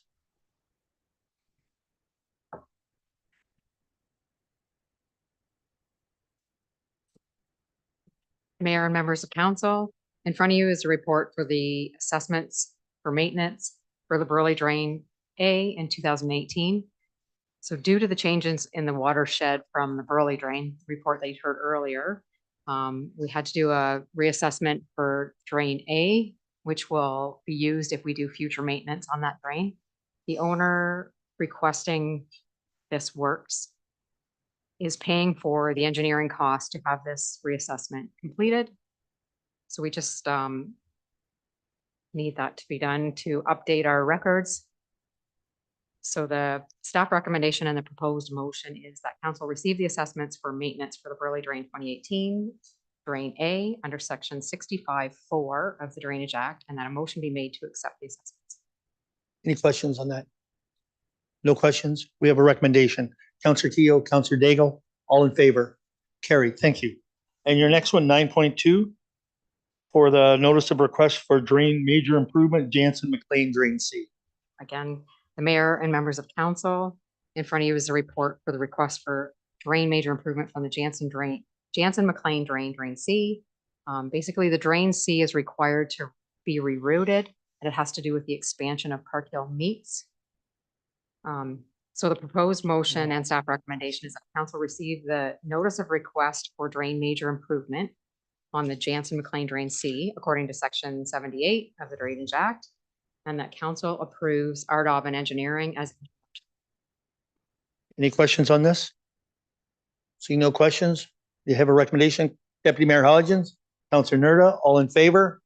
Carried. Thank you. And then 9.3 is the CAO on the housing and enabling water systems. Thank you, Worship. This was mentioned during budget deliberations that staff would bring for a report to get direction to proceed with an application to the Housing Enabling Fund for the William Street pumping station and improvements and enhancements.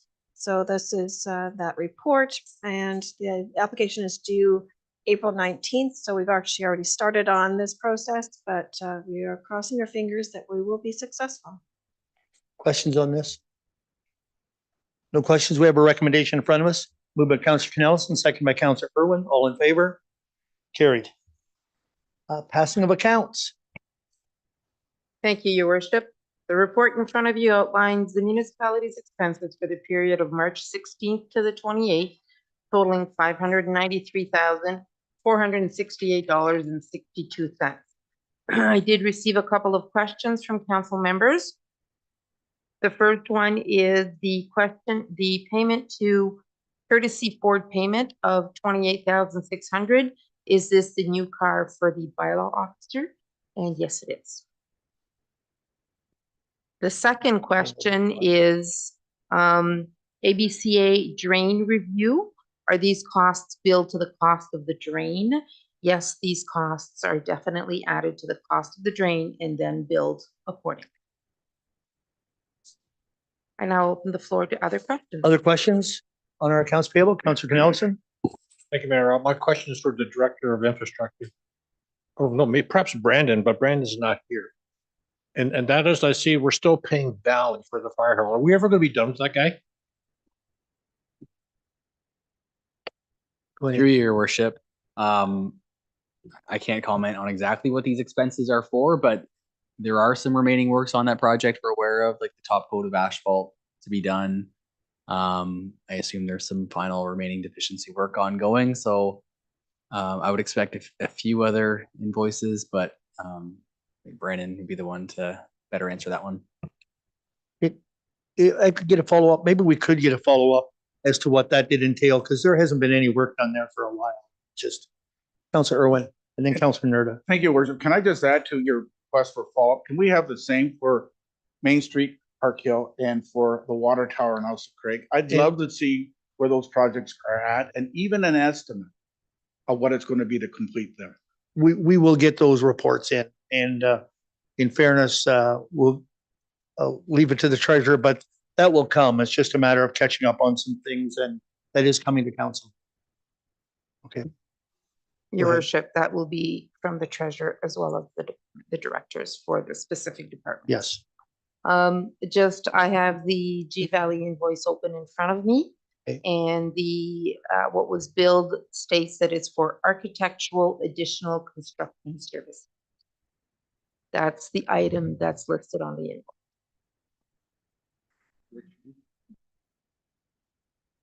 Well, maybe we could still get a little bit what that actually is. I'd still like to hear, because I haven't seen anything built over it. Okay, yeah. Okay, if we could get some kind of follow-up what it really is. Okay, Councilor Nerda. Thank you, Mayor Rupp. Estelle, can you tell me what the refund on PT account is for Hope Family Pork? There was 2 of them. Through your worship, I did get that question as well that I didn't share the answer with because the question was more specific. What is PT account? It's for their property tax account. PT is property tax. These are farms that had applied to Agricor to have their properties reclassified from residential to farmland. And they had previously paid the larger residential tax rate for those properties. And due to a large credit, the refund is for their overpayment. Okay. Any other questions? Need a motion to accept the report? Councilor Daigle, Councilor Nerda, all in favor? Carried. Thank you. Committee reports. ABCA, anything to add to that? Yes, actually, I have some interesting stuff to share with you. Those of you familiar with Kate Monk, she did submit her resignation. I believe it was last week. She was done the end of March. So she's no longer with the Ensemble Bayfield after 30 years, I believe. So she will be missed. She also did a presentation on some changes to the act, which you may find interesting, Mayor Rupp, is that they're not really sure how it's going to impact on the shoreline management, which we work so diligently on completing. Hopefully it'll stay there, and they're not sure. And another point of interest that surprised me, and I think all of you will find this interesting, I know we did, is that when they dredge the river flats in Port Franks, that sand has to be hauled away because there was a salt mine there. And we were all surprised that there was actually a salt mine out by Port Franks, but nobody knows exactly where it was. But anyway, there was one there. Oh, and one other point of fact, because I asked Ashley last week when she was here about the distance between a well and a septic system, it's 50 feet, which I thought was kind of close. That's what she said. Okay. Okay. So water tastes funny. Any questions for ABCA? No, Blue Water Recycling, anything you'd like to add to that? No, just what I've said. Any questions for Blue Water? And I do want to make a comment that I had a broken wheelie bin and their service was great. I put in the request to have it fixed, and I have to say that they brought it, they were out quick and fixed. Their service is quick. It is. Leave it out on the day of garbage collection and they are around to fix that. Yep. Yeah, I just Had want to make that comment. myself. Okay, economic development. A local school advisor. I know we have a presentation. Councilor Irwin, you're going to present that. This is the presentation that is going to go to the school board meeting, and council needs to see it and get your thoughts on it. Thank you, Your Worship. So the annual community planning meeting of Thames Valley District School Board is this Tuesday. from, starting at 10 a.m. at their headquarters at 1250 Dundas Street. This is a presentation that was put together. Several people have been involved in it, the committee, including the deputy mayor and the mayor. A lot of input and help from staff. Thank you very much, all of you, led by our CAO and the committee itself. This is a chance for us to show development in our community as it relates to future school planning. So we have strategically built this to try to tell our story. We have 10 minutes with the slide. Now I'll probably go a little slower today, but we're timing it to be within the 10 minutes. We might have a minute or two there, but they're pretty tight on timing, and then Q&A afterwards. Just was talking to the warden before the meeting, and the county will be presenting a county-wide one. I'm curious to see how it correlates with ours, but nevertheless. So we can do the next slide, please. All right. We're going to talk a little bit about community growth we have here, and we've got some numbers. This sets it up, just some pictures to get us started. Projection is doubling in size of our settlement areas within the next 5 to 10 years. Now, the next slide, thank you. The next slide, you're going pretty fast, is their projection from 2022. That is the Thames Valley District School Board of growth in our community.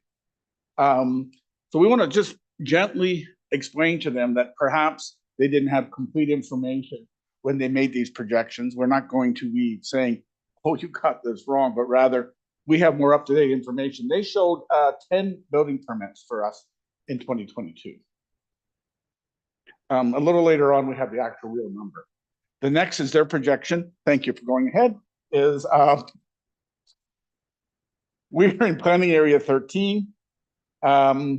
We have in this area 3 public elementary schools and 1 public secondary school. Park Hill, McGilvery, and East Williams. You can see at their numbers of January 2024. Park Hill is at 79% capacity. McGilvery is also at 79% capacity. And East Williams is at 59, and our secondary school is only at 33. What's really interesting from their planning document, and we will be putting this out, they have no future capital projects are planned for North Middlesex. This is from January. And no attendance area reviews are currently planned for the area, which is good, because there's a moratorium on this. Planning reviews tend to close schools. However, no future capital priorities projects are planned for our area. It's what they currently have on their books. So we want to gently point out in the remainder of our presentation that perhaps there are a few. All right. So the next one, thank you, Natalie, shows what is pending or started. Now we do have a total later on of the 1,151 projects. I don't know, we should put a total on this page too. We have it in our last slide, but as I was looking at this, I'm wondering maybe we should add the total to this page too, just so we can show the total. Within the next 5 to 10 years, 1,151 additional housing units to date, which tells a very different story. Now, part of our discussion will be, how do you count a unit as it's being constructed in terms of planning for school enrollment? And we had quite a bit of discussion on that. We're going to be talking on the next, in a future slide, not the next one. We're going to be talking about just some examples, like Osabo Bluffs, for example. The developer has already invested $20 million. Now, that's a real investment. So this project is going forward. And we've picked, which one did we pick from? Oh, we'll show in a minute. We picked one from Park Hill too. However, if you remember earlier, it showed in 2022 only 10 building permits. The data says 30. The next slide, please. Well, what happened here? I got this in different order. All right. The data showed 30 here in terms of the number of new dwellings just in 2022, 26 in 2023, and of course, many, many more now planned for 2024. So their initial data was off by a factor of 3. They had 10, it's 30. All right. So we want to encourage this opportunity as a future partnership where we can provide them with accurate data as we move forward. Next slide. So here we've got, I'm missing a, maybe it's further on here.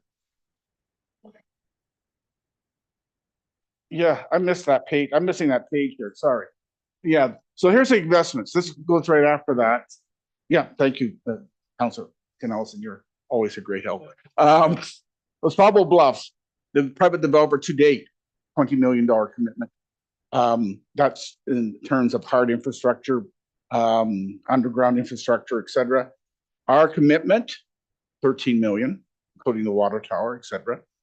Westwood Estates in Park Hill, private developer, $2 million commitment. Our commitment so far, 6 million. These are just examples.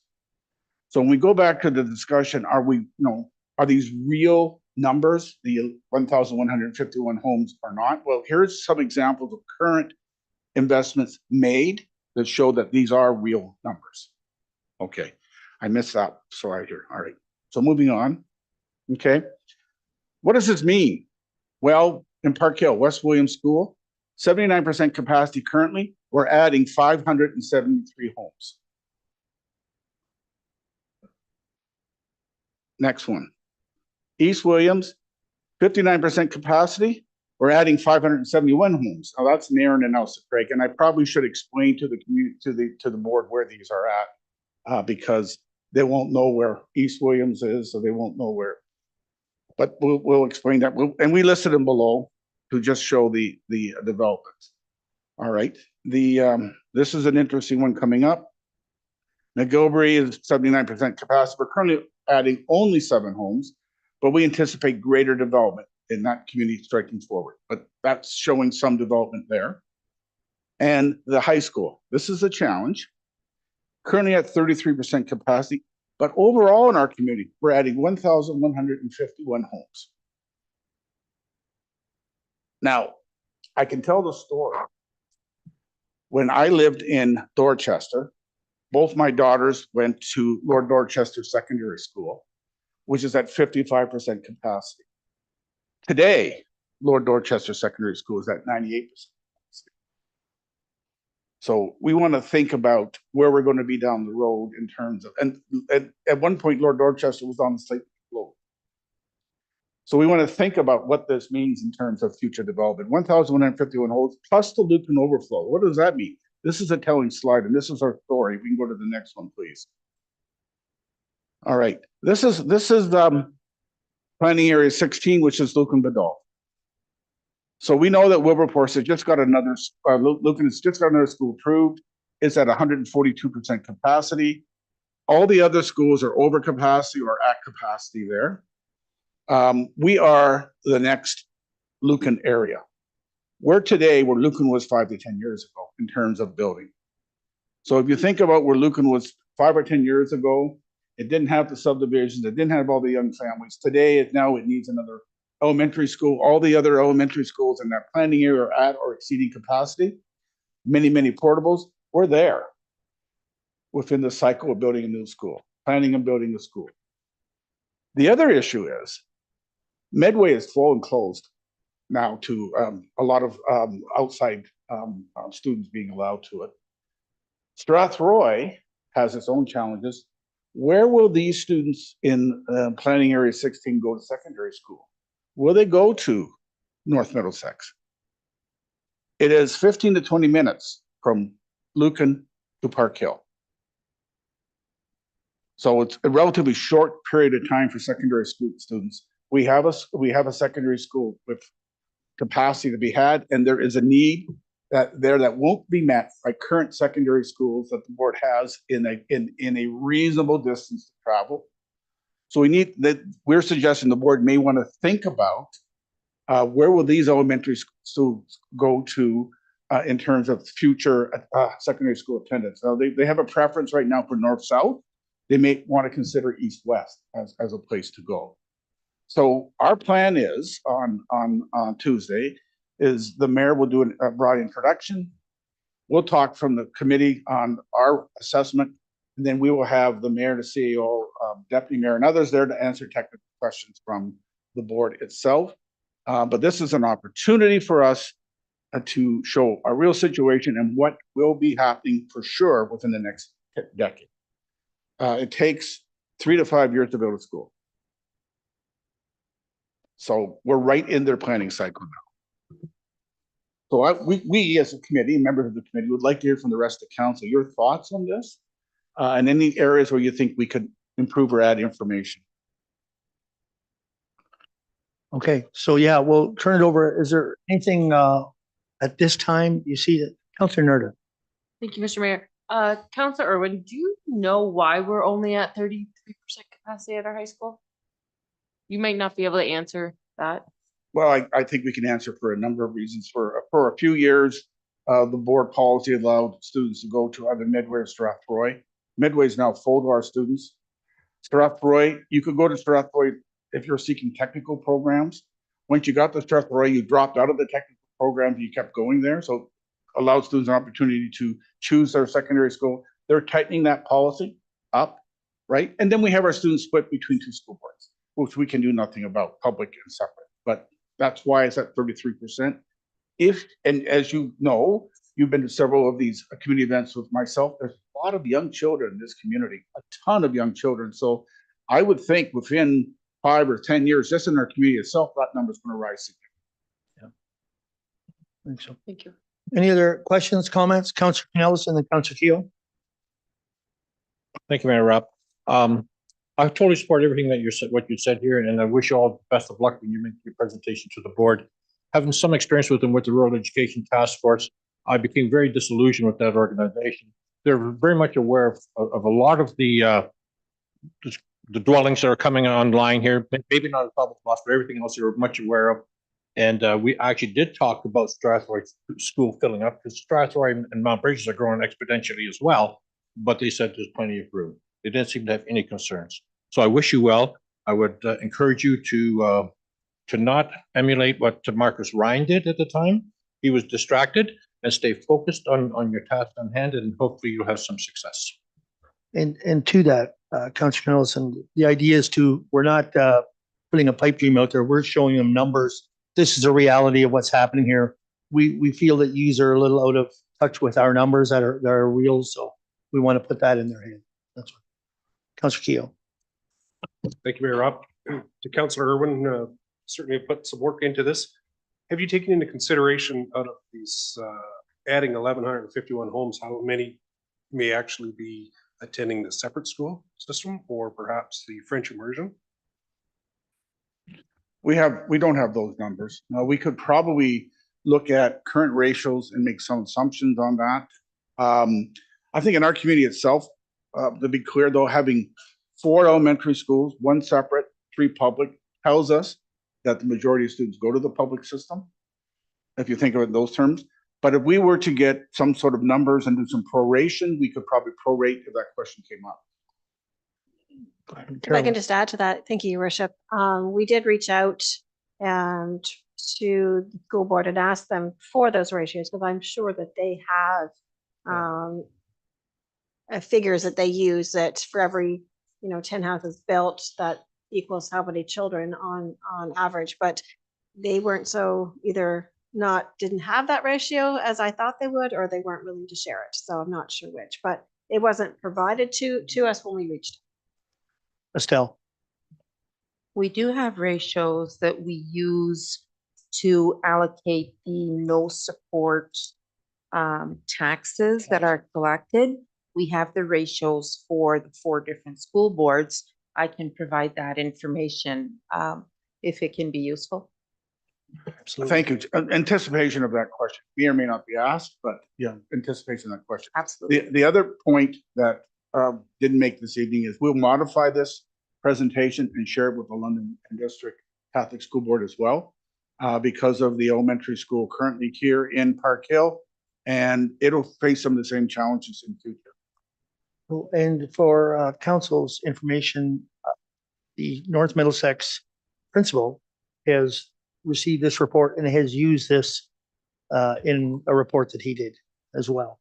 So it's just a matter of getting as much of the message out. And as you say, it's not a bad news scenario. This is that we want to work with you to to make sure that we're all ready for this. That's anything else on this? Councillor Daigle. I just want to commend the group on their, this report is fabulous and does us good. And I think it was a group put on by a number of people who had input in this committee and staff. Yeah, absolutely. Your worship, it was a whole team effort. Yeah. That made this happen. And looking forward to returning to the board office on Dundas Street on Tuesday. It's been a few years since I've been there. I used to tremble having to go to the office, but it's not so bad now. Any other questions on this? Yeah. Do we know what time we're actually presenting? No, your worship, but I can contact the chair and ask her what time we're on for. The meeting itself is scheduled from 10 to 12. But I'm not sure exactly what time we're on for, but I will contact the chair and get back to. Because I know they have a limited amount of space that they have in that room to let people in. So thank you. If there's nothing else for that, the rec committee, anything there? We haven't had a new meeting for a little while. We do have some policies that'll be coming forward, but they're not here yet. Okay. I haven't gone to the policy committee yet either. Okay. Fire committee, anything there? Nothing right now. Budget committee, nothing there. We've approved it. Community Development Fund Committee. I would ask when we, in the past, when they're approved, do we send the checks out right away? Or do we wait till it's requested, like when they need it? Through you, your worship, the checks were mailed this week or last week. Okay. And it is an automatic payment. We don't wait for their request. Okay, but we do, in our application, we do remind people that if it's a granting kind where they have to book the facility, they still have to book the facility. That's correct. There was you may or may not remember that the modification that we made to the application form last year, following last year's process, was that they had, one of the requirements that was added was they had to have already pre-booked the facility, so we don't get into a situation where council has approved it and now it's booked to somebody else. Yeah, okay, thank you. The last one is Aqua Client Advisory Board. Thank you, Worship. There hasn't been another meeting, but we did meet with the local Aqua group, and they did send this card along to us that we've shared with all of council. So I just draw your attention to that. Okay. Correspondence, Municipality of Wawa and their, pardon me? Okay. Sorry, go ahead. Thank you, Mary. I'm sorry to interrupt you. No, I would like to ask the clerk in the future to add Police Services Board onto this list of board, if she would. Just an update as to what I kind of know in the last few days to our CEO. It is, I guess, in place. It is, and it isn't in place as of April 1st. We are to get together sometime this month to pick the two public appointees for the thing. And then after that, I guess we moved to training and then on to bigger and better things. So I just asked if the clerk would add that Police Services Board to the boards. Good point. Thank you. And they meet quarterly. That's the plan. Okay. Okay. Go ahead, Carolyn. Since it was mentioned about the public members, council, I think are already aware that the advertisements went out already for the public members, and they've already put their names in. So once the board meets for the first time as the political members, that's when they'll pick the public members. So it's already been advertised and submissions have been received. Okay. All right, correspondence, Municipality of Wawa, Highway 413, receive and file. And County of Lambton, Highway Infrastructure request. Move to support. Is there a seconder for that? Councillor Keel, in favor of that? Carried, thank you. Other and urgent business, Sawbo Bluffs, the VLC agreement. Thank you, Worship. I'm sure that Mr. Hodgins might make a comment as well, but certainly with regards to this, it's the agreement to take us to facilitate doing the next phase of the development, which is the townhouse unit, the 22 townhouse unit. If you could remember that the first phase of the subdivision did not include the townhouses. It was a separate block. So the vacant land agreement that you have to consider tonight is to allow that to merge into the subdivision and to proceed ahead under the same terms. Questions on that? Good question. Just a quick question. Do we have septic approval for this? Through the mayor, yes, there is capacity for these 22 townhomes. Okay. Any other questions? We have a recommendation in front of us. Moved by Councillor Irwin, seconded by Councillor Nerda. All in favor? Carried. Other business, Councillor Irwin, you had want some? I have one item, Your Worship. I just want to do a congratulations to the Optimist Clubs of Park Hill and East Williams for their Easter egg hunts on Friday and Saturday. I didn't make the Park Hill one on Friday, but I did make the one in East Williams at the Nairn Pavilion on Saturday with Councillor Nerda. And though we didn't participate personally, it was a great day and there was a lot of children there. And I think both volunteer groups should be recognized for the work. So yous weren't the two bullies that were taking the eggs away from the little children? Well, there was someone in a rabbit suit who looks suspiciously like another member of council, but I won't say which one you were. Okay. All right. Any other business? Councillor Daigle? Thank you, Your Honor. I'd like to see if propose that we get a spreadsheet of our grant applications so that we are aware of what's been applied for, what's been approved. So I guess, what are we getting for our bang for our buck? Even if it comes quarterly to us, you know, where the grant application went, were we successful or not? If we weren't successful, why not? That type of thing. Keeps us educated. I think quarterly would be a good, I think any more often than that, it wouldn't. Quarterly might be a great time frame. Any other business? Carolyn, do you have something you want to do? Just since Brandon is not here, I thought I should bring up for him that we have the dog park opening on the 13th at 11 o'clock in Alsacre. And I understand, Your Worship, you're cutting a ribbon. Okay. And I've heard now they have treats for dogs. Yes. Saturday.